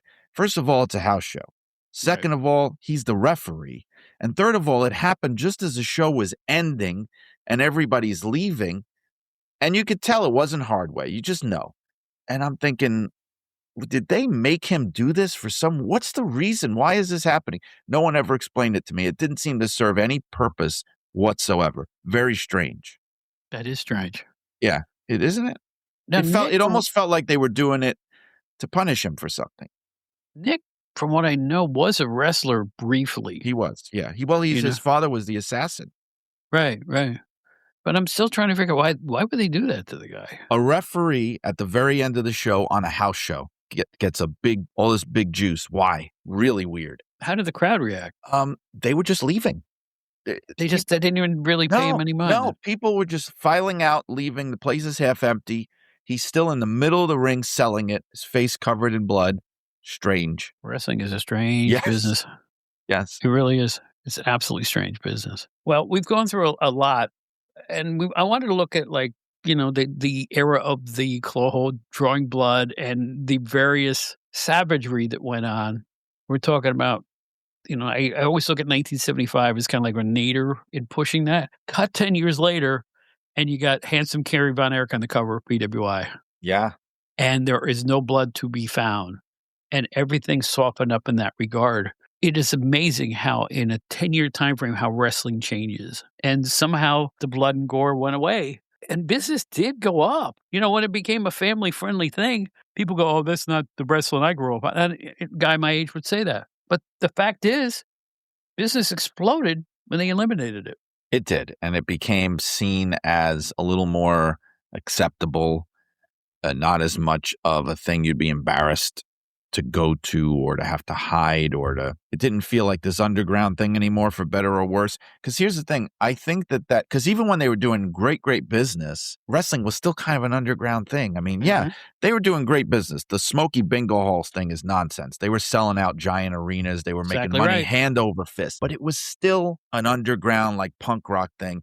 And it also, I think, depended on what part of the country you were in. I've said this a lot, and I know John McAdam has said it, Brian Last has said it. Being a wrestling fan and following wrestling, for example, in Memphis was very different from being a wrestling fan and following wrestling in New York. It was much more a part of the culture in some of these southern markets where maybe they didn't have mainstream sports as much. It was much more a thing that families did, and you weren't ashamed of it, and it was very highly rated. Whereas in New York, Boston, Philadelphia, if you were a wrestling fan in the 60s and 70s, it was almost like, to the average person, you were one step away from being mentally disabled. I mean, really, I mean, am I wrong, Bob? No, you're not wrong. You're not wrong. Plus, like, I'll soften it a little bit. You know what? Me and my good friends in high school who used to go to the wrestling cards locally, it was female repellent, man. Yes. It was like you would talk about wrestling in hushed tones to each other. But if you're in a mixed crowd, you're not bringing pro wrestling up. And we knew that. And yet, look at the wrestling in the South. Texas, Memphis, Florida, Georgia, screaming women. Yes. Mid-South, screaming women for the male wrestlers. And they always had, and this is what's funny to me, they would always make sure they had some good-looking, young, kind of buff, young male wrestlers for the girls. Right. Look at the WWF. It's like a freak show. It's just, they didn't have attractive young, I mean, they had Tony Gurria, right? I mean, like, these guys, even the baby faces were just gnarled up, hideous looking. And nobody ever swooned over Dominic DeNucci. No, exactly right. or even if they weren't hideous, like even like a Bob Backlund, he's not a sex symbol. No women are screaming for Bob Backlund. Like, it was a totally different kind. They had no interest in the female fans whatsoever. It really depended where you were. There's another thing that Hulk Hogan changed, really. Say what you want, but he was relatively attractive when he was younger. Well, even more than that, he was universal. He had a universal appeal for everybody. And, they caught on. And then in the 80s, they had all those baby-face, good guy, handsome tag teams. Yes. Can-Am Express and, U.S. Express and all those other, I call them the white trunks teams because they always had white trunks. Right? Yes. Right? Yes, I know that's true. Yeah. Yeah. I mean, Gurria, Martel, they kind of started that. Gurria Martel, I think, was the first. Gurria and Martel were absolutely marketed that way. Yes, you did. Yes. You did have that. It was a rarity, right? I mean, I'm not making this up. Definitely, like from what I've seen, there was much more of a conscious effort of having the heartthrobs on the cards in the Southern territories. But I'll say this to you. I don't know if we've ever talked about it. The thing that always bothered me about East Coast WWF and WWF promotion, the tag teams were always salt and pepper shakers. The Yukon Lumberjacks, Executioners, Sure. the Moondogs. Sure. There were always two of the same. Yes. And the good guy teams morphed into the two most handsome guys they had. So it was kind of like, I call them the salt and pepper shakers. There weren't two distinct personalities. They were two of the same thing. Now, tag teams in the WWF before the expansion era, it really was just an afterthought. It was just you know what it was? It was sort of like what they would do with the women, where it would basically just be like two or three teams. You'd have whoever the champion was, and then you'd have a hot challenger team, whether it was the heel or the face. Right. Then that team would win it, and then another team would come in to challenge them. And then you might have one other team floating around doing whatever, but there wasn't really what you'd call like a robust tag team division like you saw in other places, like in Florida or Georgia or out in California. It wasn't really, it was like, or in the Mid-Atlantic. I mean, it was just sort of like, yeah, whatever. We're going to throw some people together. And anytime you saw a new heel team come in, you knew they were getting the belt. Yes, absolutely. Especially if Albano was the heel. And here's how you knew it was secondary to them. They always changed the belts on TV. Yeah. Or they did it in Philadelphia a lot. It was like they were throwing a bone to the Spectrum crowd. Yeah, you're going to get to see a tag title because they drew change. in Philly, They deserved an occasional title change, I guess. Here's my famous question, and I think I've even asked it to you, and I've asked it on all these shows, and I think it proves my point. Okay, who was the number one most dominant, successful, babyface WWF tag team of the 70s? I dare you to name a team. You could do it with heels. You could say Valiant. You could say Fuji and Tanaka. Yeah. Who was the premier babyface tag team of the 70s? They came and went too much. What are you going to say, Gurria and Zbyszko? I mean, what? There isn't one. No, there's not one. Dean You're right. Ho and Tony. I mean, what? You know what I mean? Yeah. Yeah. Haystacks Calhoun and Tony Gurria? No, I wouldn't go that far. One. No, there really one. wasn't one. You're right. I think Gurria and, like you say, Gurria and Martel is the first time where you really start to feel, but that's the 80s already. Louis Cerdan and Tony Parisi? Really? Right, or Dino Bravo and right, and Tony Parisi or Louis Cerdan, right? Who that's the same person, Tony, right? Tony, or is it? No, Gino Brito is Gino Brito and Tony Parisi. Yeah, some combination of those No, that's guys. what they were. Yeah, I know. It gets confusing. I know. Or Dominic DiNucci and Dino Bravo. I mean, come on. Right. Those are your babyface teams. Right.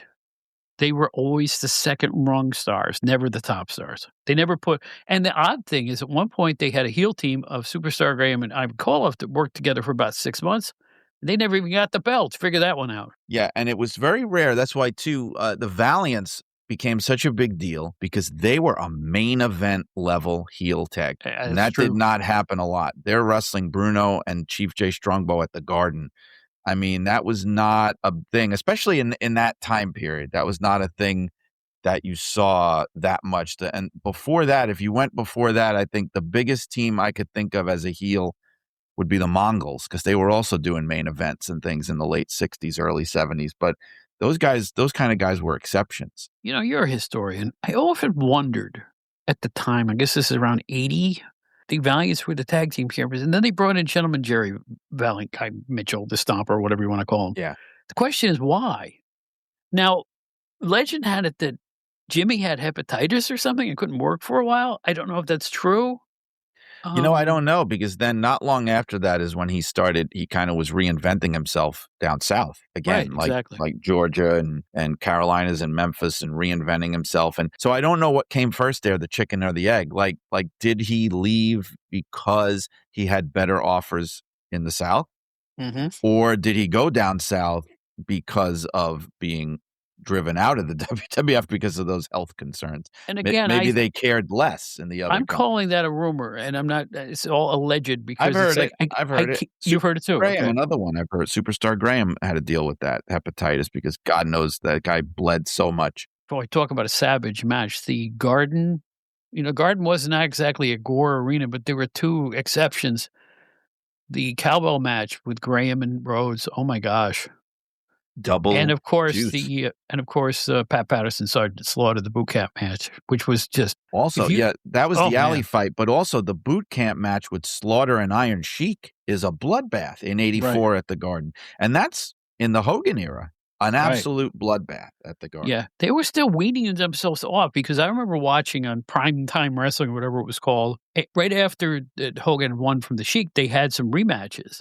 And they showed this double juice brawl between Sheik and Hogan right on that show. And I'm thinking, wow, I didn't expect this.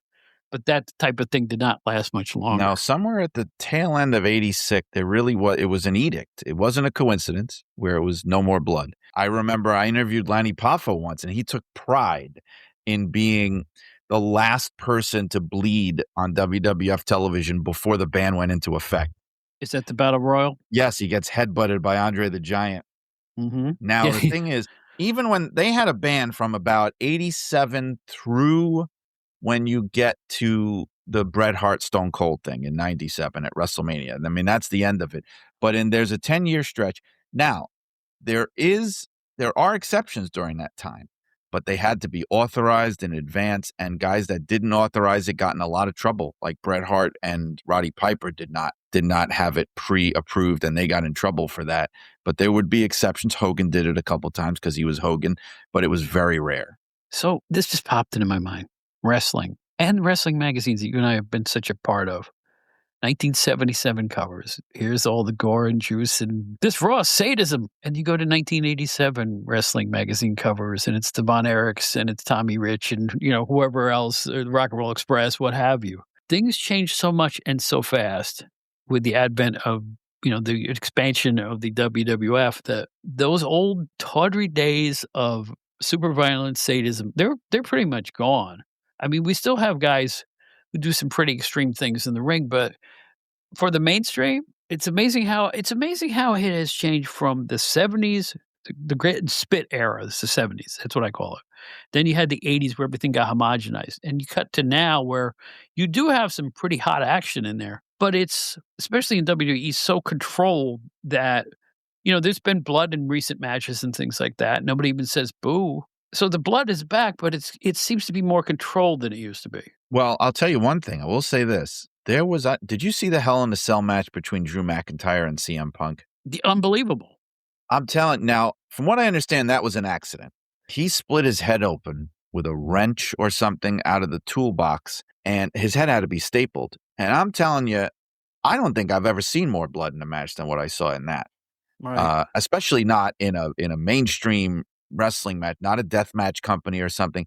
In all my years, I mean, and even going back, I can't remember ever that much blood to the point where I almost had to turn it off. It was making me sick.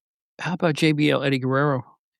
That's the other one that comes to mind where Right. I was starting to feel, and I was there, as I think you know, I was physically ill. Like I saw them come out. I saw them come to the back. You could smell it. It was like you were on a battlefield. It was like you were in a hospital emergency room. The only other place I've ever smelled that smell. And it was disgusting. But again, like that was not a hard way, but that was where he definitely made a mistake. Eddie did that and made a mistake. Like he really did it wrong. He really screwed up. That was bad. But I think you hit on something, Bob, because what you were saying there was the thing now is back then. All right. So I'll try and explain this. The mentality that we see today in deathmatch companies or extreme type companies, that mentality of sensationalism and selling blood and guts as your primary thing, that was in the major wrestling companies in the 70s. The major wrestling companies were thinking that way. However, the difference was they were doing it in a way where they weren't actually killing and hurting each other, and now they are. But it was the same strategy. We are going to sell fans on the absolute brutality, the blood and guts and gore, and we want them to come to see that. Now that's very underground in wrestling. Back then it was the mainstream. I wonder if I'm underselling what probably was a trend-setting match in pro wrestling history, 1971, Blassie Tolos in the outdoor match. Yes. That drew a record crowd in California at that point, and was nothing but sheer gore and violence. And it opened there was the no door wrestling in that thing. It opened the door to closed circuit too for wrestling. Right. So I'm thinking if maybe people saw that and said, "Hey, we can make money with this too," because they all play follow the leader. Yeah, sure. I mean, they were doing, because even the cage matches, right? So the WWF had been attempting some cage matches by the tail end of the 60s. Like 69, 70, they were doing them in Boston and Baltimore. There was not a steel cage match in Madison Square Garden until 1975, which blew me away that it was that late. And that was part of the reason was they were kind of squeamish about going that far and pushing it that far. But one of the people that helped to popularize, two of the people that helped to popularize the bloody cage matches were Blassie and the Sheik. Mm-hmm. And the things they were doing in California at the end of the 60s. You're right, that revolutionized the idea in wrestling where people wanted to try to duplicate that. They were among the first. They called it the Blassie Cage. The Blassie Cage. And you know what that was? It was a way to win a match without having to pin or submit the other guy. Because the Blassie Cage matches was the beginning of you could win by escaping the cage. And that became the WWF style of doing it. Right. I think we're onto something with that one. Because it's like that really did bleed into all the other promotions, cage matches, which were considered like, oh my gosh, what could possibly happen inside the bars of these dangerous steel bars, Right. Yeah. So they would have in those kind of cage matches, they would have the manager Abdullah Farouk suspended above the cage in another cage, in a shark cage, above the ring, so he couldn't get involved in the match. There was definitely, I'm not saying that nobody did bloody cage matches before then, because I'm sure they were definitely doing them down south. They would have those chicken wire type cages and things. But I think those California ones that got covered in the wrestling magazines that were in really big markets, I think that opened up a lot of eyes in the business for what you could do. Didn't they call them fence matches in Kentucky? I think there's another term for them. I think that's why the phrase steel cage match started becoming popular, because they wanted to stress to you, this is an actual metal cage. This is not just like a fence. This is like a real cage that they're in. It's like cyclone fencing cage. Of course, we're remiss if we're talking about super violence in wrestling if I don't mention frontier martial arts. Oh, God. I mean, which has nothing to do with American wrestling, but talking about taking things to ridiculous extremes. And I'm sure the Sheik had memories of those wonderful bouts. He was, oh my God, those fire bouts were ridiculous.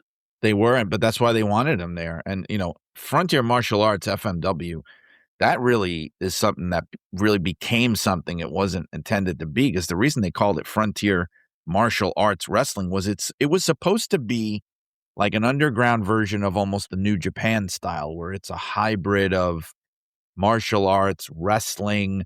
The violent stuff just started taking it over, the fire and the blood and the barbed wire. Once they saw how that was drawing, that company, which was considered an alternative wrestling company, they were putting 70,000 people in stadiums in Japan for that crazy stuff. The Sheik's last match was against Damien 666, and it was at the Kawasaki Stadium, and it was the largest crowd he ever wrestled in front of in his entire life, and that was 1995.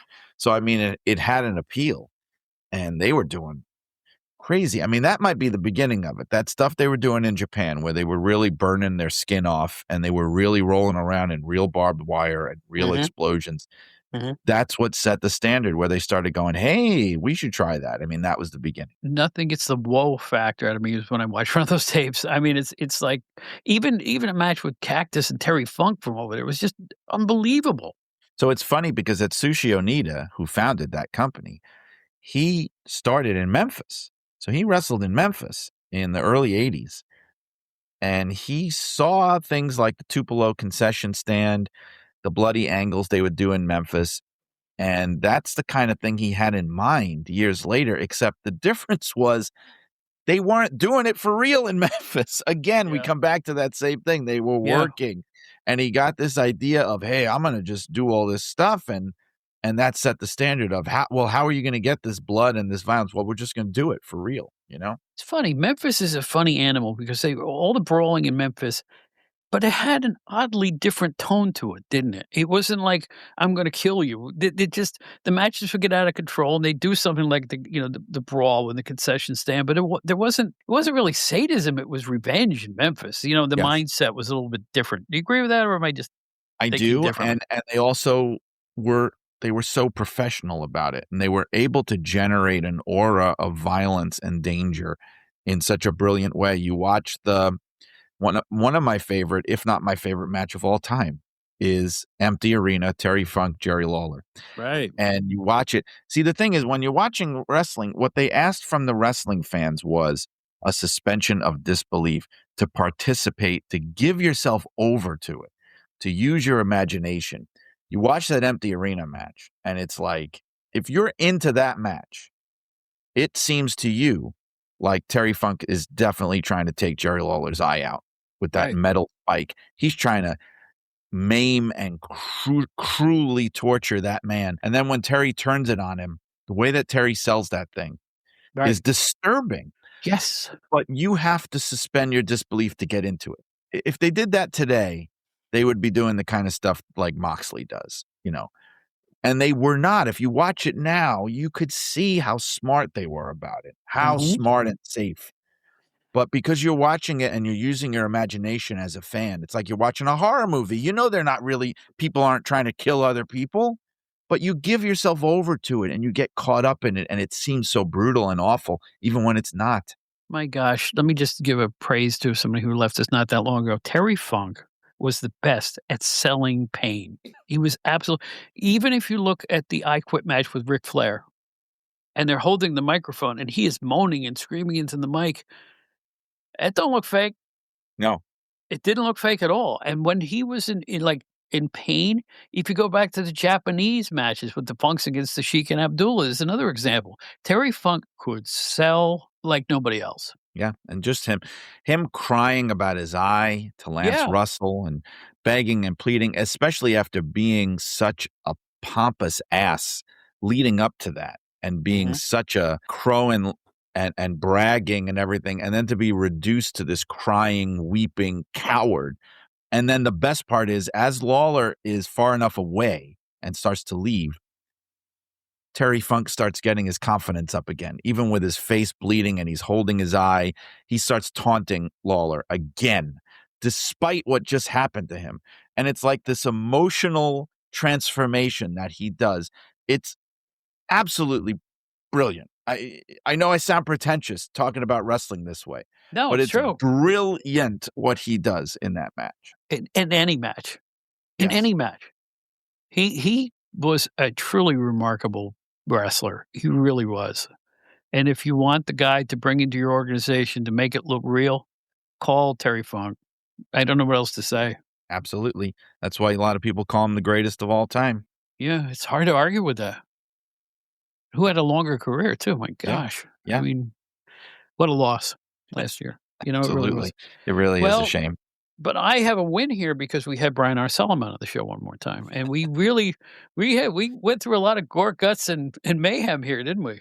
I can't wait to see the images and things that you choose to promote this episode. I'm just dying to see all the blood and violence. Well, I'm hoping I can find the images that will even come close to just the put tone that Bobby of Heenan cover up there. That's all you need, man. Yeah, I mean, you know, here's the thing about those old wrestling magazines. You know, most of them are public domain because nobody ever copyrighted the damn things. Well, I know, like anything that's West End magazine, I don't, you know, that's still that's owned by Kappa or whatever. I know it is, but I see them listed under public domain all the time. Sure, I think you're photos right. and things from them. Copyright law is weird, but yeah, it is weird. There's that. There's a couple of those Graham covers. Oh, there's a really famous one with Graham. There's a couple of them where his face is just literally just a red mask. There's one that I have where, I mean, it is grotesque, where his face is covered in blood. His mouth is wide open. The camera is positioned in such a way that you could clearly see in focus all the way to the back of his throat and the little, whatever that thing is called that hangs there, the epi, whatever the hell it is. And you could see the blood inside his mouth and at the back of his throat, clearly in focus. It's absolutely grotesque. Did you ever see the outtakes? These weren't published, but I've seen them for sale on eBay or something like that. From the mid-'70s, and I guess it was an Indianapolis match, WWA, with Jimmy Valiant and Bobby Heenan. And Heenan has got the mask on, but he's hovering over a toilet. Yes, I've seen this. And he's vomiting into the toilet. I've seen this. Have you seen those? Yes. What the hell? I've seen this. I also saw there was a match, which you can find. It was in a stadium. It was one of those, I think it was one of those, like, it was like an AWA supercard somewhere. Might have been Comiskey or somewhere in Chicago, maybe. The Sheik was teaming with Bobby Heenan, I think, against Bobo Brazil and somebody else. And Bobby Heenan's a bloody mess. They go backstage. They didn't usually show this back then. They have the cameras back in the locker room when they come to the back, Heenan and the Sheik.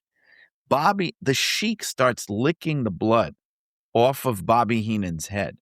And you could see Bobby Heenan breaks character. You see him, he's revolted. I mean, they're supposed to be partners and heels together. Bobby's disgusted. And you can see he waves the Sheik off. He pushes him away. And he almost looks like he's going to be sick. And he's not pretending. I mean, he's legit grossed out that this man is licking the actual blood off of his head. I don't think he was a fan of that. Good gravy. Yes, it happened. I haven't not seen those. Yes. It's Bobo and somebody against Bobby Heenan and the Sheik. Yeah. And where'd you see this? It's an AWA match. Okay. It's in a stadium. It's from like the mid-'70s. It's in a stadium. It might be either Comiskey or some other, or Chicago, something like that, Indianapolis. But I talked about it in the book. You can find it. It's out there. You can find it. That's true. Wow. The things these guys would do. I mean, but you know what? And they managed to do it way safer than today's wrestlers do it. They got Crimson way safer than they're doing it now. And yeah, and you know, all those Crimson Mask stuff, all that, it was mostly sweat. I mean, that's the reality. It was mostly sweat. You'd mix in a little blood. You'd wait until it was late in the match. You're covered in sweat. Give yourself a little cut. The blood mixes with the sweat. It looks even worse than it is. Yep. You could produce a lot of blood when there was very little actual blood in it. So that's the beauty part about it. Brian and I need to go take a shower now after all this gore and mayhem. I'm going to go Brian? hang out with my blow-up doll. I'll talk to you later. Oh, yeah. Listen, tell people what's going on with your books, what's going on with you, and how they can find you and all the other fun stuff. Sure. Well, my podcast is Shut Up and Wrestle with Brian R. Solomon. It's a wrestling history podcast. You can find it wherever you find your podcasts and subscribe to it. My book is Irresistible Force, The Life and Times of Gorilla Monsoon. It's for sale everywhere you get books. If you want a signed copy, you can contact me directly. It's Brian R. Solomon at yahoo.com, or just find me on social media. On Twitter, I'm Brian R. Solomon. You can get to me on Facebook through our Facebook group, Shut Up and Wrestle with Brian R. Solomon, and we can work that out. Pretty cool. And again, congratulations on all your recent success. It's well deserved, my friend. I mean, your books are non-parallel. I am sure you will get more lauds over the book as this year progresses, and I think it's going to be another big year for you. I really do. Thank you. I'm excited. I haven't talked about any new book projects yet, but there are some things being contemplated, conceptualized, and I may be able to say something soon, depending on how it goes. And let us not forget your work with PWI. Oh, yes, of course. I write for both of the major still existing newsstand wrestling magazines, Pro Wrestling Illustrated and Inside the Ropes magazine. I don't know how I pulled that off, but I do it. And the PWI podcast? Yes, I co-host that with Al Castle. Al is the glue that holds that together. I just show up and make witty comments, but it's the PWI podcast. Yeah, I'm the co-host of that as well. And the wrestling news? Boy, Bob, I didn't really want to go and make all those plugs and take over your show, but yes, the wrestling news, I'm the news editor for that. It's through Arcadian Vanguard. We do a wrestling news broadcast, like a short little 5-10 minute thing every morning. Like we say, no clickbait, no paywall, just the wrestling news. And there's none of the silly rumors and this person said that and all the clickbaity stuff that you see. It's just hard news and results. And Mike Sempervive, the great Mike Sempervive, he is the producer and he records it every morning. I am the editor and I write most of it. And Brian Last, of course, is the guy that keeps the wheels spinning with all of it. So kudos go to those guys. But it's thewrestlingnews.com. Or find it wherever you get podcasts too. The Wrestling News podcast, it's like the CBS News break, but it's all wrestling. We try to do it like an NPR style, just no nonsense. In fact, Brian, it's funny when Brian was selecting the theme music, he really thought outside the box. I thought it was going to be something that really indicates pro wrestling, like something really almost like an 80s style, or some exciting like sports thing. He picked this very low key, like jazzy kind of entrance theme or opening theme that sounds almost like something you'd hear, on Fresh Air or some NPR news broadcast. And it really lends a lot of legitimacy and credibility to what we do. It's funny you mentioning music, because when I was picking the theme for this show, the final theme that I'm going to stick with forever, all I was finding was like this Baywatch incidental style music.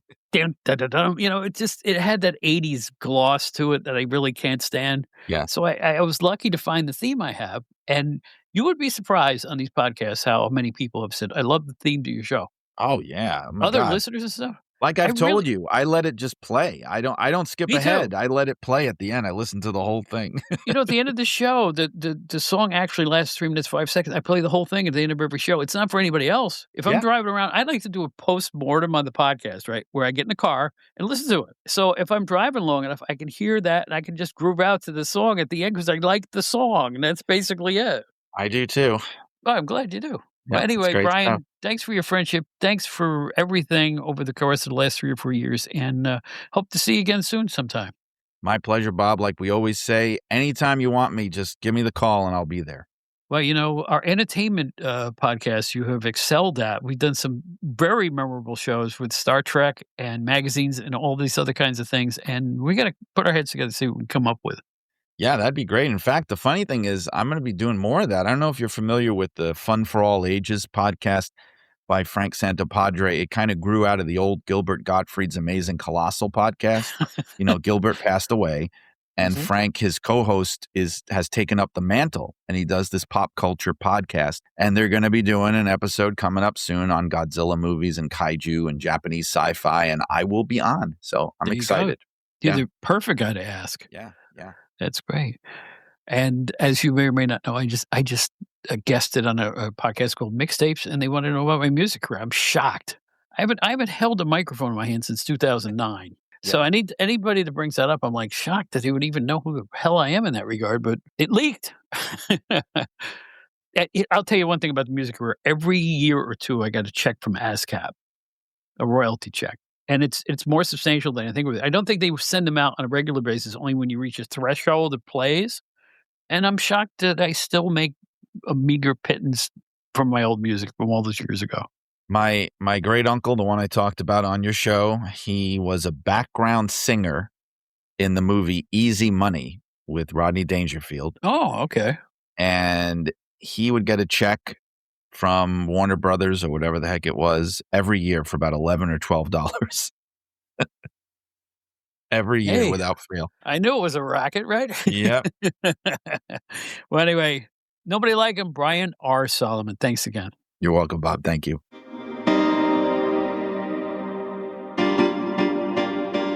Attention, Gen Xers.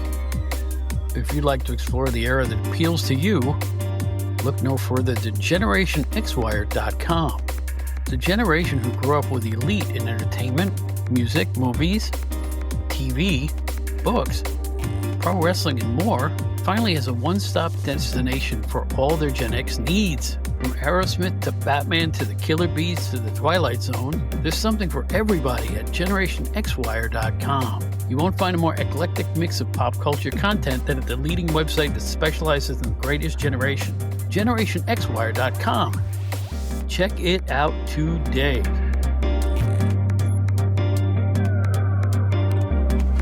That's it for another edition of the Outdated Wrestling Hour podcast. We hope you enjoyed yourselves. Write to us, outdatedwrestling@gmail.com. Our website, outdatedwrestlinghour.buzzsprout.com, where you can find all of our episodes at the press of a button. We will never Patreon you for those. Also on the website, you will find a box that says Outdated Wrestling Hour Fan Club, where for a nominal fee, you can help perpetuate the ongoing adventures of this podcast and our sister show, the Outdated Entertainment Hour, which comes out about once a month. All of it on outdatedwrestlinghour.buzzsprout.com. We're available on every podcast app you can think of. Please join us again. Both the Outdated Wrestling Hour and the Outdated Entertainment Hour are shows provided by Bob Smith's podcasts. The Outdated Wrestling Hour is part of the WrestleCopia podcast network. That's it for now. We hope you had a really good time tonight. And we're out every Friday with new editions of the Outdated Wrestling Hour podcast. So until next time, this is Bob Smith. You might remember me from my days with PWI. Thanks for being loyal fans. Thanks for listening every week. And we always say the same thing at the end of every show. In the words of Ringo Starr, peace and love, brothers and sisters. Peace and love.